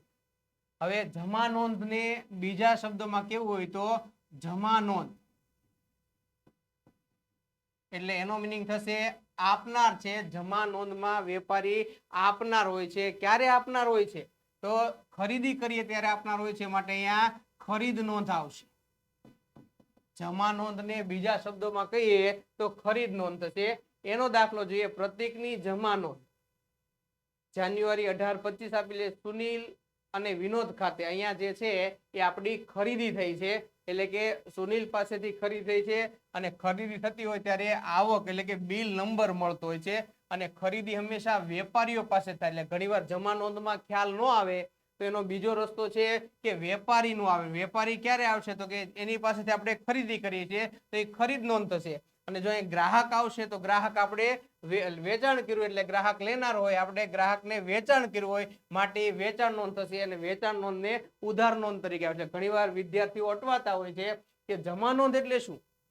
બરોબર છે, ખરીદ નોંધની ખતવણી આવડતી હોય છે પણ જમા નોંધમાં થોડું કન્ફ્યુઝન થતું હોય છે. તો જમા નોંધ એટલે ખરીદ નોંધ થતી હોય છે પણ ઘણીવાર એ કન્ફ્યુઝન થાય છે ખરીદ નોંધ ને જમા નોંધ ને ઉધાર નોંધ કેવું. તો અહીંયા ખાસ યાદ રાખવાનું, જ્યારે ખરીદ નોંધ હોય ત્યારે વેપારીનું ખાતું આવશે અને વેપારી પાસેથી આપણે માલ લેતા હોઈએ છીએ એટલે એ ખરીદી હોય છે. જ્યારે ગ્રાહકને આપણે માલ વેચતા હોઈએ છીએ, ગ્રાહકનું ખાતું આવે તો એ વેચાણ ખાતાને લગતી બાબત હોય છે. અહીંયા પણ આપણે 3 ખાતા ખોલવા પડશે. એક તો ખરીદ ખાતું, બીજું સુનિલનું ખાતું અને ત્રીજું જે છે એ વિનોદનું ખાતું આપણે ખોલતા હોઈએ છીએ. એના આવક જે બિલ આપેલા છે, બિલ 18,000 ને 42,000 ની રકમ આપી છે. આપણી કુલ ઉધાર ખરીદી 60,000 જે છે એની આપણે નોંધ કરવાની છે. તો 3 ખાતા સ્ટેપ બાય સ્ટેપ આપણે જોઈએ અને ખતવણી કરીએ. તો એક ખરીદી આવે છે એટલે માલ આવે છે, આવે તે ઉધાર. ખરીદ ખાતું હંમેશા ઉધાર થશે. વિગતમાં પરચુરણ ખરીદી ખાતે અથવા તો પરચુરણ ખરીદી જેની પાસે કરી લેણદારો થશે તો લેણદારો ખાતે અને કુલ રકમથી આપણે ખાતું જમા કરીશું 60,000 રૂપિયા. ત્યારબાદ બીજા 2 ખાતા, સુનિલનું ખાતું 18 અને 25 તારીખ છે, 18,000 અને 42,000 રૂપિયા છે. માટે સુનિલ જે છે એ વેપારી છે અને વેપારી હંમેશા આપનાર હોય છે.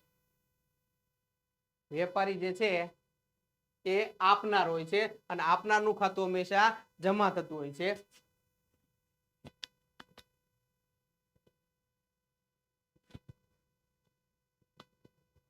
તો અહીંયા જમાના હિસાબે સુનિલ અને વિનોદના ખાતાની જમા સાઈડ આપણે અસર આપશું અને વિગતમાં ખરીદ ખાતે લખી અને એની અસર આપણે પૂર્ણ કરશું. તો અહીંયા આવે છે 18 તારીખ ખરીદ ખાતે અને રકમમાં લખીશું 18,000 રૂપિયા. ત્યારબાદ આગળ વધીએ. બીજું ખાતું છે વિનોદનું ખાતું, 25 તારીખે એની પાસેથી આપણે ખરીદી કરી છે તો તારીખના ખાનામાં આવશે 25. વિગતમાં વિરુદ્ધનું ખાતું એટલે કે ખરીદ ખાતું આવશે અને રકમમાં આવશે 42,000 રૂપિયા. બરોબર છે. તો આ રીતે જે છે આમની ખતવણી થશે. ખતવણી એકદમ ઈઝી છે પણ ખાસ યાદ રાખજો કે આ ટાઈપના જ્યારે દાખલા આવે ત્યારે ખાતું જે છે એ વ્યવસ્થિત ડ્રો કરવું પડશે તો જ પૂરા માર્ક મળશે. જો ખાતું વ્યવસ્થિત ડ્રો કરેલું નહીં હોય તો એમના માર્ક જે છે એટલા પૂરેપૂરા મળવા પાત્ર રહેતા હોતા નથી, બરોબર છે। આગળ વધીએ એટલે કે અહીંયા ખતવણીના જે દાખલા છે એમાં ખતવણી કરવી એટલી બધી અઘરી નથી હોતી, પરંતુ જે ખાતા દોરવામાં જે સમય જાય છે ને એ થોડુંક અઘરું અને લાંબુ હોય છે। આગળ વધીએ તો ચોથો દાખલો, નીચે આપેલ કેયુરની ખરીદ માલ પરત નોંધ, ખરીદ માલ પરત નોંધ પરથી ખતવણી કરો। હવે ખરીદ માલ પરત, ખરીદી કરીએ ત્યારે વેપારી શું હોય છે? આપનાર હોય છે, અને આપનારના અનુસંધાને વેપારીનું ખાતું જમા થતું હોય છે આ ખરીદીમાં। આપણે વાત કરીએ છીએ ખરીદ માલ પરતની, તો જ્યારે ખરીદી પરત થાય બરોબર સમજવાનું છે, ત્યારે વેપારીને જ આપણે ખરીદેલો માલ પરત કરીએ છીએ। જે વેપારી પાસે આપણે માલ ખરીદ્યો છે એમને જ પરત કરવાનો છે, માટે અહીંયા વેપારી નું ખાતું અસર પામશે। અને વેપારી અહીંયા ખરીદ માલ પરતમાં માલ જાય છે, વેપારી લેનાર હોય છે એટલે કે લેનાર થાય છે, અને લેનાર થતો હોવાથી એમનું ખાતું જે છે એ ઉધાર થતું હોય છે। તો અહીંયા જે છે કેયુર ખરીદ માલ પરતની નોંધ કરવાની છે। અહીંયા 3 ખાતા આવેલા છે, કુલ ખરીદ પરત એટલે કે દર્શન પાસેથી આપણે જે કાંઈ માલ લીધો છે એમાંથી 7000 નો માલ પરત કર્યો છે, અને સૌમિલ પાસે જે કાંઈ પણ માલ લીધો છે એમાંથી 5000 નો માલ પરત કર્યો છે, એટલે અહીંયા કુલ ખરીદી જે છે એ 12000 રૂપિયા છે। તો એ ખરીદ પરત ખાતે આપણે એમની નોંધ કરશું, ખરીદ પરત ખાતું। હવે ખરીદ પરતમાં માલ જે છે એ આવતો નથી, ખરીદીમાં માલ આવે છે પણ ખરીદ પરતમાં માલ જાય છે, અને જાય તે જમાના હિસાબે અહીંયા તારીખ લખવામાં આવશે નહીં, પણ પરચુરણ લેણદારો ખાતે, અને રકમમાં લખશું પૂરેપૂરી રકમ એટલે કે 12000 રૂપિયા। ત્યારબાદ આગળ વધીએ તો બીજા 2 ખાતા દર્શન અને સૌમિલનું ખાતું 15 અને 18 તારીખે આપણે એમને અનુક્રમે ખરીદી પરત કરી છે, જે 7000 અને 5000 થી આપણે એને પરત કરી છે। તો અહીંયા વેપારીઓની ખરીદ પરત થાય છે, વેપારી લેનાર થાય છે, અને લેનારના અનુસંધાને એટલે કે 15 તારીખ આવશે, 15 ખરીદ પરત ખાતે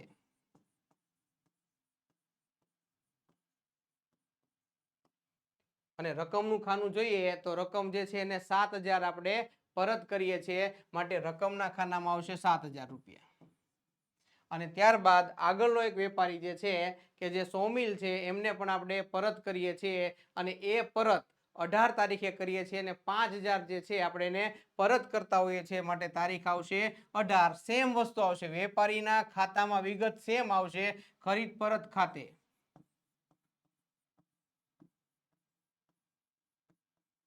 અને રકમનું જે ખાનું છે એ રકમના ખાનામાં આપણે લખશું 5000 રૂપિયા।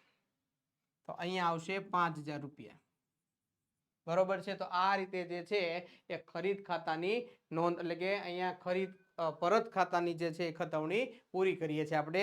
આગળ વધીએ, 5મો પ્રશ્ન, શ્રી રાજવી સ્ટોર્સની વેચાણ નોંધ, બરોબર છે, એટલે કે વેચાણ નોંધ। વેચાણ નોંધમાં ઉધાર વેચાણની જ વાત કરવામાં આવતી હોય છે। રકમ આપણને આપી છે શ્રી રાજવી સ્ટોર્સની વેચાણ નોંધ, બરોબર છે। આમાં જ્યારે વેચાણ થતું હોય છે ત્યારે ગ્રાહકનું નામ આપેલું હોય છે, બરોબર છે, અને જાવક ભરતિયા નંબર જે છે આપેલો હોય છે। અહીંયા 2 કંપનીને એટલે કે 10 તારીખ અને 18 તારીખે શંકર એન્ડ કંપનીને આપણે વેચાણ કર્યું છે, એટલે કે આ બંને આપણા ગ્રાહકો છે, અને ગ્રાહકોને બીજી ભાષામાં કહીએ તો આ બંને વ્યક્તિઓ આપણે દેવાદારો છે। તમને એવો પ્રશ્ન થતો હશે કે ભાઈ આ બંને વ્યક્તિઓ દેવાદારો શું કામ? કારણ કે રોકડ વ્યવહાર કર્યો છે ને, પણ ખરીદ વેચાણ નોંધના નિયમ અનુસાર વેચાણ નોંધમાં રોકડ વેચાણનો વ્યવહાર નોંધવામાં આવતો નથી, માત્ર ઉધાર વેચાણના જ વ્યવહાર નોંધવામાં આવે છે, અને ઉધાર વેચાણથી આ બંને આપણા દેવાદારો જે છે સાબિત થતા હોય છે, તો દેવાદાર તરીકે અસ્તિત્વમાં ધરાવે છે। હવે બિલ નંબર આપ્યો છે 8000 અને 12000, 8000 અને 12000 છે, તો આપણે એની ખતવણી કરીએ। અહીંયા પણ 3 ખાતા આવશે, વેચાણ ખાતું, શંકર એન્ડ કંપનીનું ખાતું અને પ્રભાત સ્ટોર્સનું ખાતું આવે છે. તો આપણે પહેલા વેચાણ કરીએ કે કુલ ઉધાર વેચાણ જે છે એ આપણું 20,000 રૂપિયા છે. તો વેચાણ ખાતું આવશે, બરોબર છે. વેચાણ ખાતું, વેચાણમાં માલ જાય છે, જાય ત્યારે જમા થતું, એટલે વેચાણ ખાતું હંમેશા જમા આવે. વિગતમાં લખશું પરચુરણ દેવાદારો ખાતે, પરચુરણ દેવાદારો ખાતે, અને રકમમાં લખશું 20,000 રૂપિયા, બરોબર છે. આગળ બે ખાતા 10 તારીખ અને 18 તારીખ, અને 8,000 અને 12,000 જે છે એ વેપારી આપણી પાસે લેનાર છે, બરોબર છે. તો લેનાર ખાતે હંમેશા ઉધાર થશે, એટલે 10 તારીખે 8,000 શંકરના ખાતે, તારીખમાં લખશું 10, રકમમાં લખશું 8,000, અને વિગતમાં લખશું વેચાણ ખાતે.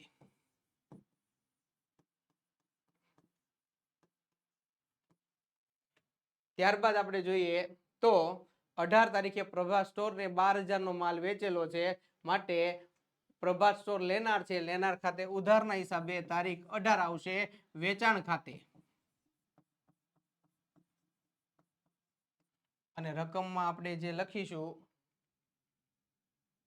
એ 12,000. તો અહીંયા આવશે 12,000. તો આ રીતે જે છે એ ખતવણી કરવાની હોય છે. આમાં દરેક બાબતો જે છે એ આવરી લેવામાં આવતી હોય છે. ખાસ તકલીફ એ પડતી હોય છે ઉધાર પરત નોંધ, જમા પરત નોંધ, ઉધાર નોંધ, જમા નોંધ, ખરીદ નોંધ, વેચાણ નોંધ કે તો કોઈ તકલીફ પડતી નથી. તો એ કોન્સેપ્ટ થોડોક સમજવો પડશે. આગળ વધીએ. અહીંયા જે છે એ છઠ્ઠી અને છેલ્લી આમ નોંધ અથવા તો છેલ્લો દાખલો આવશે. અત્યાર સુધી પેટા નોંધ ઉપરથી ખતવણી કેમ કરવી એના આવે છે. ઓલરેડી અહીંયા આપણને આમ નોંધ આપેલી છે, અને આમ નોંધ ઉપરથી અત્યાર સુધીના જે કાંઈ 5 દાખલા આપણે જોયા એમાં પેટા નોંધની ખતવણી કેમ થાય એની વાત કરતા હતા. અહીંયા આમ નોંધની ખતવણી કરવાની જે છે એ વાત આવે છે.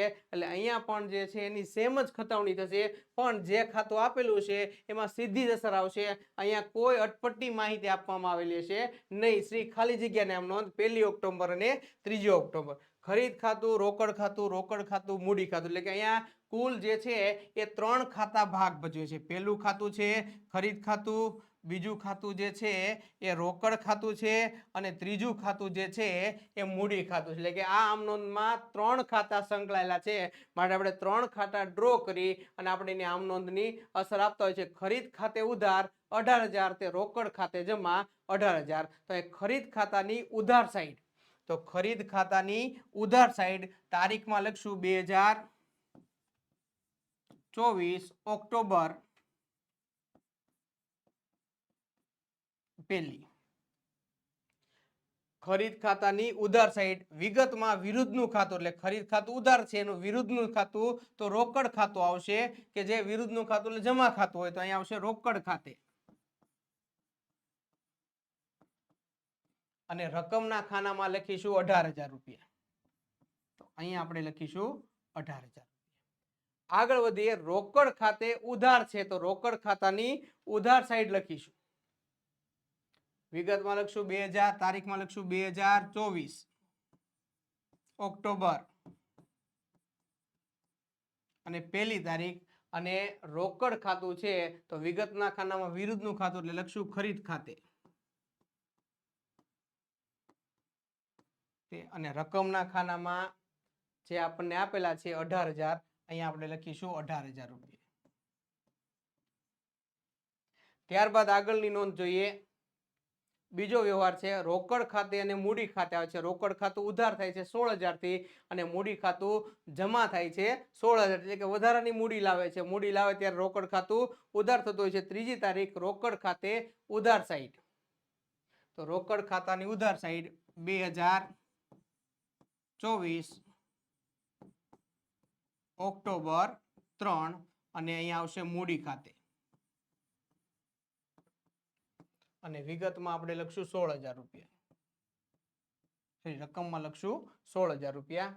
ત્યારબાદ બીજું ખાતું જે છે મૂડી ખાતું છે, તો મૂડી ખાતે જમા સાઈડ, એટલે કે અહીંયા મૂડી ખાતું જે છે એની જમા સાઈડ તારીખ સેમ આવશે 2024 ઓક્ટોબર 3 અને વિગતમાં લખશું વિરુદ્ધનું ખાતું એટલે કે મૂડીના વિરુદ્ધનું ખાતું રોકડ ખાતે રકમમાં સેમ લખશું 16,000 રૂપિયા. તો વિદ્યાર્થી મિત્રો પેટા નોંધની અને આમ નોંધની ખતવણી કઈ રીતે કરવામાં આવે છે એ આપણે અહીંયા સમજી ગયા. અહીંયા થોડુંક ધ્યાન આપવું પડે છે કારણ કે આમ નોંધ અને પેટા નોંધમાં જેટલા પણ ખાતા સંકળાયેલા હોય એ બધા ખાતા દોરી અને એની નોંધ કરવામાં આવે છે. અને ઉતાવળમાં એક ખાતાની અસર બીજા ખાતે ન લખાઈ જાય એનું ખાસ ધ્યાન જે છે એ આ ખતવણીમાં રાખવું પડતું હોય છે. આગળ વધીએ. ચેપ્ટર 3 આવે છે અને એમાં 3 માર્કના પ્રશ્નો કેવા છે આપણે અગાઉ MCQમાં અને શોર્ટ ક્વેશ્ચનમાં આપણે જોઈ ગયા છીએ કે જોગવાઈ એટલે શું, અનામત એટલે શું. હવે આપણે ખાલી જે વિગતો માગી છે એનો પ્રશ્ન એનો જવાબ કઈ રીતનો હોય એની આપણે વાત કરીએ છીએ. તો જોગવાઈ એટલે શું? જેની રકમ ચોક્કસ રીતે નક્કી ન કરી શકાય. રકમ નક્કી નથી કરી શકાતી. ખર્ચો થાય છે એ નક્કી છે, ઘસારો થવાનો છે એ ફાઇનલ છે, ઘાલખાત પડવાની છે કારણ કે શકમન દેણા છે એટલે ઘાલખાત પડવાની છે એ ફાઇનલ છે. એટલે કે ખર્ચો નક્કી છે પણ એની રકમ કેટલી આવશે એ રકમ નક્કી નથી. એટલે કે જેની રકમ ચોક્કસ રીતે નક્કી ન કરી શકાય પરંતુ ભવિષ્યની ઓળખી શકાય તેવી સંભવિત જવાબદારી નફામાંથી અલગ ફાળવેલ રકમને જોગવાઈ કહે છે. અહીંયા જોગવાઈને નફામાંથી જ ફાળવવામાં આવે છે અને અનામતને પણ નફામાંથી જ ફાળવવામાં આવે છે. જોગવાઈ જે છે એ નફા નુકસાન ખાતેથી ફાળવાય છે જ્યારે અનામત જે છે એ નફા નુકસાન ફાળવણી ખાતેથી ફાળવાય છે. એટલે અહીંયા સંભવિત જવાબદારીને આપણને ખ્યાલ છે કે ભાઈ ઘસારો થવાનો છે તો ખ્યાલ જ છે પણ એનું ચોક્કસ માપન આપણે પાસે હોતું નથી. તો આવી રીતની જે નફામાંથી અલગ રીતે જે ભાગ કાઢે છે એને જોગવાઈ કહેવામાં આવે છે. જોગવાઈ નફા નુકસાન ખાતામાંથી કરવામાં આવે છે.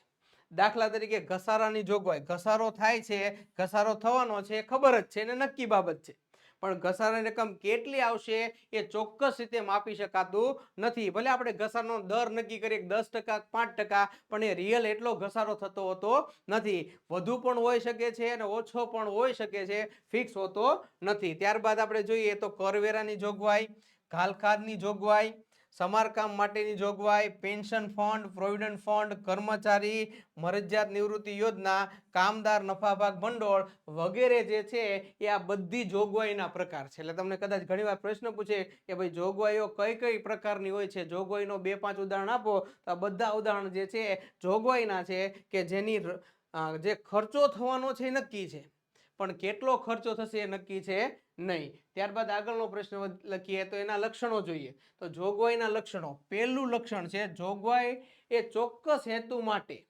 નફા કે આવકમાંથી અલગ ફાળવવામાં આવે છે.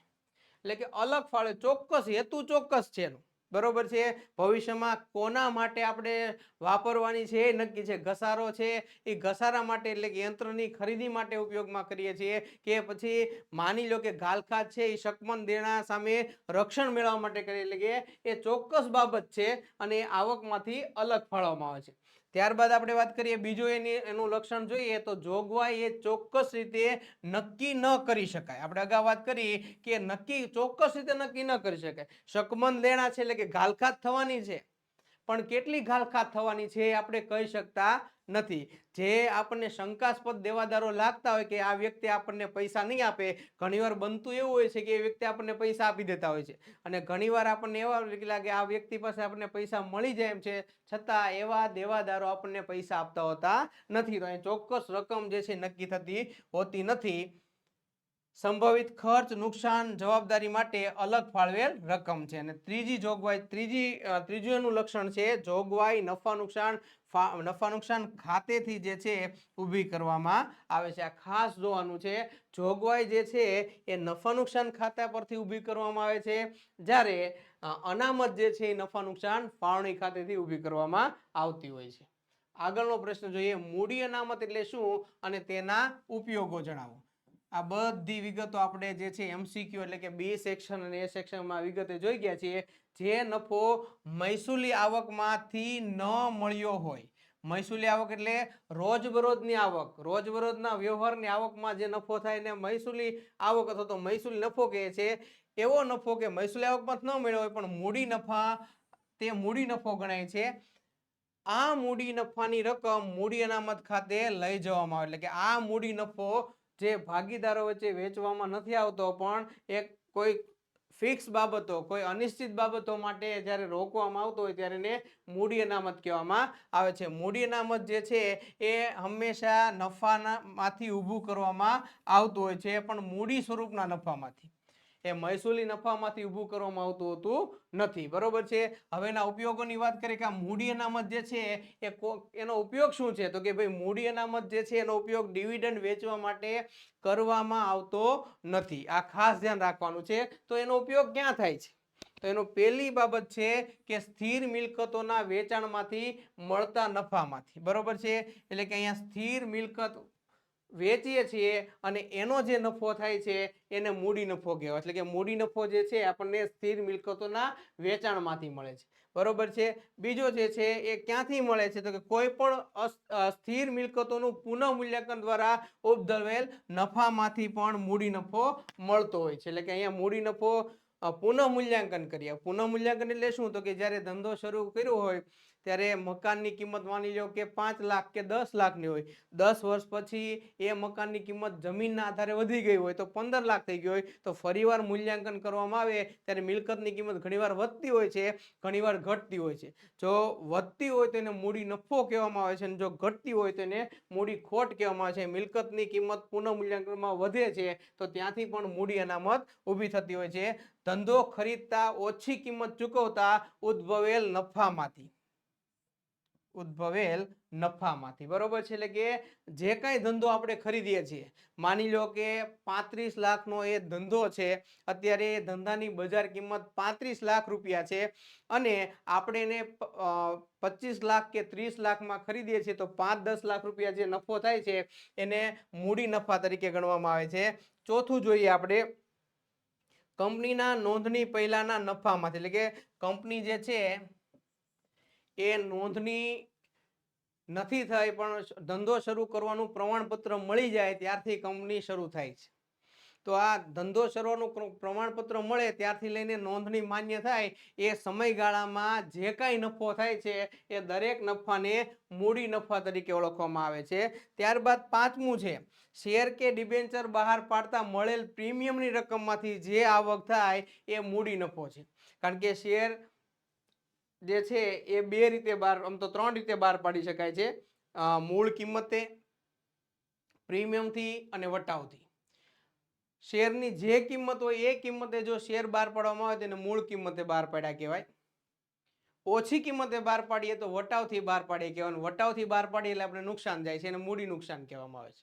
જ્યારે પ્રીમિયમ એટલે કે જે મૂળ કિંમત છે એનાથી વધુ કિંમત લઈને શેર બહાર પાડવામાં આવે છે તો એને પ્રીમિયમથી બહાર પાડવામાં આવે છે અને આ વધારાની રકમને મૂડી નફો કહેવામાં આવે છે અને એમાંથી જે અનામત ઊભું થાય છે એને મૂડી અનામત તરીકે ઓળખવામાં આવે છે. ત્યારબાદ કંપનીએ જપ્ત કરેલ શેર ફરી બહાર પાડવામાં આવે ત્યારે શેર જપ્તીની જે વધતી રકમ હોય છે એ પણ મૂડી નફો કહેવામાં આવે છે અને જે મૂડી અનામતનું સર્જન કરે છે. અને સાતમું ડિબેન્ચરની રકમ પરત કરતા ઉદ્ભવેલ નફો, એટલે કે ઘણીવાર ડિબેન્ચરની રકમ આપણે પરત કરીએ છીએ ત્યારે નફો ઉદ્ભવે છે તો આ નફો લાંબા ગાળાનો છે અને એને મૂડી નફા તરીકે ઓળખવામાં આવે છે અને એના હિસાબે એના દ્વારા જે અનામત ઊભી થાય છે એને મૂડી અનામત કહેવામાં આવે છે. આ મૂડી અનામતના ઉદ્ભવ સ્થાનો થયા. હવે આપણે વાત કરીએ એના ઉપયોગની કે ભાઈ મૂડી અનામત જે છે એનો ઉપયોગ ક્યાં થાય. તો આપણે પહેલા વાત કરી કે ભાઈ મૂડી અનામત જે છે એ ડિવિડન્ડની વહેંચણી માટેનો ઉપયોગ કરી શકાતો નથી. તો ક્યાં ઉપયોગ કરીશું, તો એની પહેલી બાબત જે છે કે કંપની મૂડી અનામત ડિવિડન્ડ વહેંચણી માટે વાપરી શકશે નહીં. શું થશે, વાપરી શકશે નહીં, પરંતુ નીચેના માટે ઉપયોગમાં લઈ શકશે. એટલે કે પહેલી બાબત છે મૂડી નુકસાન માંડી વાળવા. કોઈ પણ મિલકત વેચીએ છીએ ત્યારે એનું જે નુકસાન થાય છે, માની લો 15 લાખની મિલકત છે 12 લાખમાં વેચવામાં આવે છે ત્યારે 3 લાખનું જે નુકસાન થાય છે તો આ ટાઈપનું નુકસાન જે છે એ મૂડી અનામતમાંથી માંડી વાળવામાં આવે છે. ત્યારબાદ બીજું છે કંપનીના આર્ટિકલ્સમાં જોગવાઈ હોય તો બોનસ શેર આપવા માટે. એટલે કે કંપનીવાર ઘણીવાર એના શેર હોલ્ડરને વધારાના શેર આપે છે, કોઈ પણ કિંમત લીધા વગર એને બોનસ શેર કહેવામાં આવે છે. તો આ ટાઈપના બોનસ શેર આપવા માટે પણ મૂડી અનામતનો ઉપયોગ કરી શકાય છે. ત્યારબાદ પાઘડી, પ્રાથમિક ખર્ચા, ડિબેન્ચર વટાવ જેવી અવાસ્તવિક મિલકતો માંડી વાળવા માટે પણ મૂડી અનામતનો ઉપયોગ કરવામાં આવે છે. અને છેલ્લે આપણે જોઈએ તો વિશિષ્ટ સંજોગોમાં ખાસ શરતોને આધીન મૂડી અનામતમાંથી ડિવિડન્ડ આપી શકાય છે. એટલે કે ખાસ જોગવાઈ કરવી પડે. એમાં વિશિષ્ટ જનરલી ડિવિડન્ડની વહેંચણી માટે વપરાતું નથી, પણ કોઈ ખાસ સંજોગોમાં ખાસ શરતોને આધીન અને ખાસ કરીને બોર્ડ ઓફ ડિરેક્ટરની સભામાં જ્યારે નિર્ણય લેવામાં આવે તો એવા સંજોગોમાં રેર ઓફ ધી રેર કેસમાં મૂડી અનામતમાંથી ડિવિડન્ડ જે છે ચૂકવવામાં આવતું હોય છે. આગળનો પ્રશ્ન જોઈએ, મૂડી અનામતના પ્રાપ્તિ સ્થાનો. એટલે કે ભાઈ મૂડી અનામત જે છે કઈ કઈ જગ્યાએથી પ્રાપ્ત થાય છે? મૂડી અનામત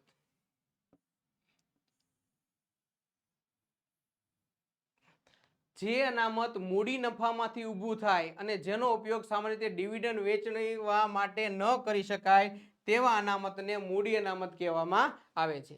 મૂડી અનામતના પ્રાપ્તિ સ્થાનો જોઈએ તો પહેલું છે કાયમી મિલકત અને રોકાણો વેચતા મળેલ નફો. એટલે કે કોઈ કંપનીમાં રોકાણ કર્યા હોય અથવા તો આપણી પાસે બિનજરૂરી મિલકત પડેલી હોય ને વેચવા કાઢીએ તો 10 લાખની મિલકત જે છે 18 લાખમાં વેચાતી હોય તો જે 8 લાખ રૂપિયા જે નફો થાય છે એ મૂડી અનામત એટલે કે મૂડી નફો થશે અને મૂડી અનામતમાં જશે. કાયમી મિલકતોના પુનઃ મૂલ્યાંકન માટે, બરોબર છે, શેર અને ડિબેન્ચર બહાર પાડતા મળેલ પ્રીમિયમ માટે. આગળના દાખલામાં જે આપણે જોઈ ગયા છે એ રીતનું જ છે. ત્યારબાદ આગળ વધીએ, કંપનીએ જપ્ત થયેલ શેર ફરી બહાર પાડે છે ત્યારે કંપનીની નોંધણી પહેલાનો નફો, એટલે કે જે નોંધાયેલી નથી, કંપનીને ધંધો શરૂ કરવાનું પ્રમાણપત્ર મળે ત્યારથી લઈને નોંધણી થાય ત્યાં સુધીના સમયગાળા દરમિયાન જે નફો કર્યો છે એ મૂડી નફો છે અને મૂડી અનામત તરીકે ઓળખવામાં આવે છે. પ્રેફરન્સ શેર ને પસંદગીના શેર પણ કહેવામાં આવે છે. પરત કરવા માટે ઊભું કરવામાં આવેલું મૂડી પરત અનામત જે છે. અને છેલ્લે ડિબેન્ચર વટાવથી પરત કરેલ થયેલ નફો પણ મૂડી અનામતનો ઉપયોગ દર્શાવે છે. ત્યારબાદ વાત કરીએ જોગવાઈનું મહત્વ.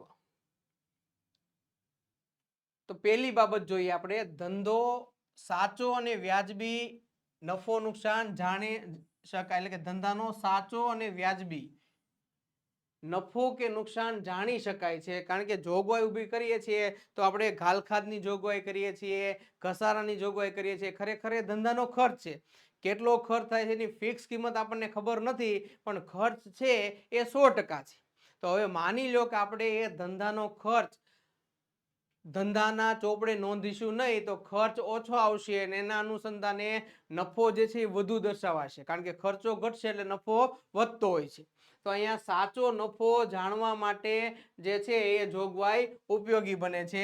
ત્યારબાદ બીજું છે નવી મિલકતોની પુનઃસ્થાપના માટે ભંડોળની વ્યવસ્થા સરળતાથી કરી શકાય એના માટે જોગવાઈનું ઉપયોગ કરવામાં આવે છે. એના માટે જોગવાઈ મહત્વની આપણા માટે સાબિત થાય છે. કોઈ પણ નવી મિલકત લેવી છે, સપોઝ માની લો કે યંત્ર ખરાબ થઈ ગયું છે, હવે એ ચાલી શકે એવી કન્ડિશનમાં છે જ નહીં અને બીજા યંત્રની જરૂર પડે છે, તો નાણાકીય સુવિધા કદાચ ન થઈ શકે તો ઘસારાની જે જોગવાઈ કરી છે એમની જોગવાઈમાં જે કાંઈ પણ પૈસા પડ્યા છે એનો આપણે ઉપયોગ કરી અને યંત્ર સરળતાથી લઈ શકીએ છીએ. ત્રીજું છે ભવિષ્ય ની નિશ્ચિત જવાબદારીને જોગવાઈ વડે અમુક વર્ષમાં સરખા ભાગે વેચી શકાય છે. એટલે કે જે કાંઈ પણ નિશ્ચિત જવાબદારીઓ છે એને સ્ટેપ બાય સ્ટેપ ભાગ પાડી અને આપણે એને જોગવાઈમાંથી ચૂકવી શકીએ છીએ. ચોથું છે જોગવાઈથી દૂરદર્શિતાના સિદ્ધાંતનો અમલ કરી શકાય. એટલે કે નામાના અલગ અલગ પ્રકારના 10 સિદ્ધાંતો છે, એમાં દૂરદર્શિતાનો જે સિદ્ધાંત છે એનો અમલ જે છે જોગવાઈના ખ્યાલ પરથી સ્પષ્ટ રીતે કરી શકાય છે. અને છેલ્લું, જોગવાઈ દ્વારા ધંધાની મૂડી જાળવી શકાય છે. જોગવાઈ દ્વારા ધંધાની મૂડી જાળવી શકાય છે. કારણ કે અહીંયા તમે જુઓ તો મૂડીની એક પ્રકારની બચત જ છે. નફો જો ભાગીદારો વચ્ચે વેચવામાં આવે, એના માલિકો વચ્ચે વેચવામાં આવે તો અહીંયા મૂડી જે છે એટલા પ્રમાણમાં ઓછી થતી હોય છે. તો અહીંયા નફાને જાળવવા માટે, એટલે કે નફો એવો નફો છે કે જે ભાગીદારો વચ્ચે નથી વેચતા પણ બચત સ્વરૂપે ધંધામાં જ રહે છે, જેના કારણે મૂડી જાળવી શકાય છે. આગળ વધીએ તો પાંચમો પ્રશ્ન જોઈએ, ધંધામાં અનામતનું મહત્વ. અનામત આપણે અગાઉ વાત કરી કે ભાઈ નફા નુકસાન ફાળવણી ખાતેથી ઊભું કરવામાં આવે છે. તો એનું મહત્વ શું છે? તો કે એનું મહત્વની વાત કરીએ તો પહેલી બાબત જોઈએ તો ધંધાની આર્થિક પ્રવાહી પરિસ્થિતિ મજબૂત બને છે. હવે આર્થિક પ્રવાહી પરિસ્થિતિ, પ્રવાહી એટલે તો કે જ્યારે પણ પૈસાની જરૂર હોય, નાણાંની જરૂર હોય ત્યારે સરળતાથી નાણાં મળી રહે એને પ્રવાહીપણું કહેવામાં આવે છે. તો આ પ્રવાહીપણું જે છે મજબૂત બનાવવા માટે આપણે અનામત ઊભું કરીએ છીએ. ત્યારબાદ બીજું છે ભવિષ્યમાં ઊભા થનાર આકસ્મિક નુકસાન કે ખર્ચને પહોંચી વળવા માટે અનામત ઊભું કરવામાં આવે છે. વિશિષ્ટ અનામત આપણે જોયું, બરોબર છે. ડિબેન્ચર વટાવણ માટેનું જે અનામત ઊભું કરવામાં આવે છે, ડિબેન્ચર પરત કરવા માટેનું જે અનામત ઊભું કરવામાં આવે છે, એટલે કે કોઈ આકસ્મિક ખર્ચ, અકસ્માતથી જે ખર્ચ થાય, અત્યારે ખર્ચ થવાનો નથી, અત્યારે થશે એવી કોઈ આશા પણ નથી, પણ ઇન કેસ ભવિષ્યમાં એવો કોઈ ખર્ચો થઈ ગયો તો એને પહોંચી વળવા માટે આપણે અનામત જે છે ઊભું કરવું પડતું હોય છે. ત્યારબાદ ત્રીજું છે ધંધાના વિકાસ અને વિસ્તરણના અર્થે આંતરિક ભંડોળ મળી રહે તે માટે અનામત ઊભું કરવામાં આવે છે. હવે જનરલી ઘણીવાર એવું બને કે ધંધો સફળ થતો હોય તો એનો વિસ્તારની જરૂર પડતી હોય છે. તો આ સંજોગોમાં આપણે મૂડીની જરૂર પડે, પૈસાની જરૂર પડે. એ જો આપણી પાસે ન હોય તો આપણે કોઈ બેંક પાસે લોન લેવી પડે છે અથવા તો કોઈ ઉછીના નાણાંની વ્યવસ્થા કરી અને આપણી એ જરૂરિયાતો સ્વીકારવી પડતી, એટલે કે આપણી પૂરી કરવી પડતી હોય છે. તો જ્યારે આપણી પાસે અનામત હોય ત્યારે ધંધાનો વિકાસ કરવો હોય તો અનામતના જે પૈસા પડ્યા છે એમાંથી આપણે વિકાસ કરી શકીએ છીએ. ત્યારબાદ ચોથું છે લાંબા ગાળાની જવાબદારીઓ ચૂકવવા માટે ઉપયોગી બને છે. જે કાંઈ પણ ધંધાની લાંબા ગાળાની જવાબદારી છે કે જે 2-5 વર્ષે ચૂકવવી પડતી હોય છે, તો આવી જે જરૂરિયાત છે એ ચૂકવવા માટે આપણે બહારથી પૈસા લાવવા પડતા નથી જો આપણી પાસે અનામત ભંડોળ ઊભું હોય તો. ત્યારબાદ ડિવિડન્ડની સમતુલા જાળવવા માટે ઉપયોગી બને, એટલે કે ડિવિડન્ડ વેચવા માટે પણ આમનો આપણે ઉપયોગ કરી શકીએ છીએ. ત્યારબાદ ધંધામાં રોકાયેલ રકમની તરલતા જાળવવા ઉપયોગી થાય છે, એટલે કે ઝડપથી રોકડ મેળવી શકીએ છીએ. કોઈ પણ જગ્યાએ આપણે નાણાકીય અછત અથવા તો નાણાકીય જે છે એ પ્રશ્ન આપણે ઊભા થતા નથી જો આપણે નફાનો અલગ તારવેલ ભાગ, એટલે નફાની બચત અનામત ઊભી કરી હોય તો. આટલા જે છે અનામતના મહત્વ છે. આજનો આપણો છેલ્લો પ્રશ્ન, ગુપ્ત અનામત કેવી રીતે ઊભું કરવામાં આવે છે? હવે ગુપ્ત અનામત એટલે શું? આપણે અગાઉ એની ઊંડાણપૂર્વકની ચર્ચા કરી છે, છતાં પણ ફરીવાર કહી દઈએ, ગુપ્ત અનામત જે છે એ વિશ્વાસપાત્ર હોતું નથી, કારણ કે ગુપ્ત અનામત કોઈ પણ જગ્યાએ ક્યાંય નોંધવામાં આવતું નથી, બરોબર છે. એ ખર્ચા વધારીને અથવા તો આવકને ઘટાડો કરીને ઊભું કરવામાં આવે છે. જો એમાં કોઈ પણ પ્રકારની ઘાલમેલ કરવી હોય તો કરી શકાય છે, માટે ગુપ્ત અનામત જે છે એ વિશ્વાસપાત્ર હોતું નથી. તો ગુપ્ત અનામત ઊભું કઈ રીતે થાય છે? કારણ કે એને નફો, એનું જે કાંઈ પણ હિસાબ છે એને ક્યાંય પણ જગ્યાએ ચોપડે એની કોઈ પણ જગ્યાએ નોંધ થતી નથી, તો ઊભું કેમ કરવું? તો એની બાબતની આપણે વાત કરીએ તો આટલી બાબત, જે 6 અલગ અલગ બાબત છે કે જેના કારણે ગુપ્ત અનામત ઊભું થાય છે. એક તો આખરના સ્ટોકનું મૂલ્ય ઓછું દર્શાવીને, એટલે કે આખરનો સ્ટોક જે છે આ 1 લાખ રૂપિયાનો આખર સ્ટોક હોય ને આપણે એને 50,000નો દર્શાવીએ છીએ, એટલે કે એની જે 50,000ની કિંમત છે એને આપણે ગુપ્ત અનામતમાં ફેરવી શકીએ છીએ. ત્યારબાદ આકસ્મિક જરૂરિયાતો વધુ દર્શાવીને, ખાસ કરીને ઘાલખાદ અનામત, બરોબર છે, અથવા તો ઘસારો, 10,000નો ઘાલખાદ ગઈ હોય અથવા તો ઘસારો થયો હોય એના બદલે આપણે 20,000નો કે 25,000નો કે 50,000નો ઘસારો અથવા તો ઘાલખાદ દર્શાવીએ છીએ, તો આ જે કાંઈ બચત થાય છે એ ગુપ્ત અનામત ખાતે લઈ જવામાં આવે છે. ત્યારબાદ સંચિત દેવા ને ખરેખર દેવા તરીકે દર્શાવે, એટલે કે શંકાસ્પદ દેવા છે, હજી ધંધાના દેવા એવા ઊભા નથી થયા પણ છતાં એવા ખરેખર દેવા છે અને ચૂકવાઈ ગયું છે, એટલે કે ખોટા દેવા ઊભા કરી અને આપણે ગુપ્ત અનામત ઊભું કરી શકીએ છીએ. ત્યારબાદ ઘસારાની જોગવાઈ જરૂર કરતા વધારે દર્શાવે, આપણે ઘાલખાદમાં વાત કરી નાખી કે ભાઈ ઘસારો 10% લેખે ગણવાનો હોય અને 5,000ની રકમ થતી હોય એને બદલે 15,000 ઘસારો ગણી અને આપણે ગુપ્ત અનામત ઊભું કરી શકીએ છીએ. મૂડી ખર્ચ નફા નુકસાન ખાતે દર્શાવીને, એટલે કે કોઈ પણ પ્રકારનો મૂડી ખર્ચ થયો હોય છે કે જે લાંબા ગાળાનો ખર્ચ છે એને નફા નુકસાન ખાતે મહેસૂલી ખર્ચ દર્શાવવાનો છે, તેમ છતાં પણ મૂડી ખર્ચ દર્શાવી અને એને ઊભું કરવામાં આવે છે. અને છેલ્લે ખરેખર થયેલ ખર્ચ કરતા વધુ ખર્ચ દર્શાવીને જે ખર્ચો થયો છે એના કરતા વધુ ટૂંકમાં કોઈ પણ પ્રકારના XYZ રીતે ગોટાળો કરી અને જે અનામત ઊભું કરવામાં આવે છે એને ગુપ્ત અનામત કહેવામાં આવે છે અને ગુપ્ત અનામત ખરેખર વિશ્વાસપાત્ર હોતું નથી. બરોબર છે. તો અહીંયા જે છે એ આજનો આપણો આ સેશન આપણો આ વિડીયો આજે પૂરો કરીએ છીએ. આશા છે કે તમને બધાને આ વિડીયો પસંદ આવ્યો હશે, ઘણું શીખવા મળ્યું હશે. તો આ વિડીયોને વધુ શેર કરજો, નિહાળજો અને આનો ઉપયોગ કરી અને જે કાંઈ પણ તમારી મૂંઝવણ કે મુશ્કેલીઓ દૂર કરજો. આવતા વિડીયોમાં આપણે ડી સેક્શનની વાત કરીશું. ત્યાં સુધી જય હિન્દ, જય ભારત.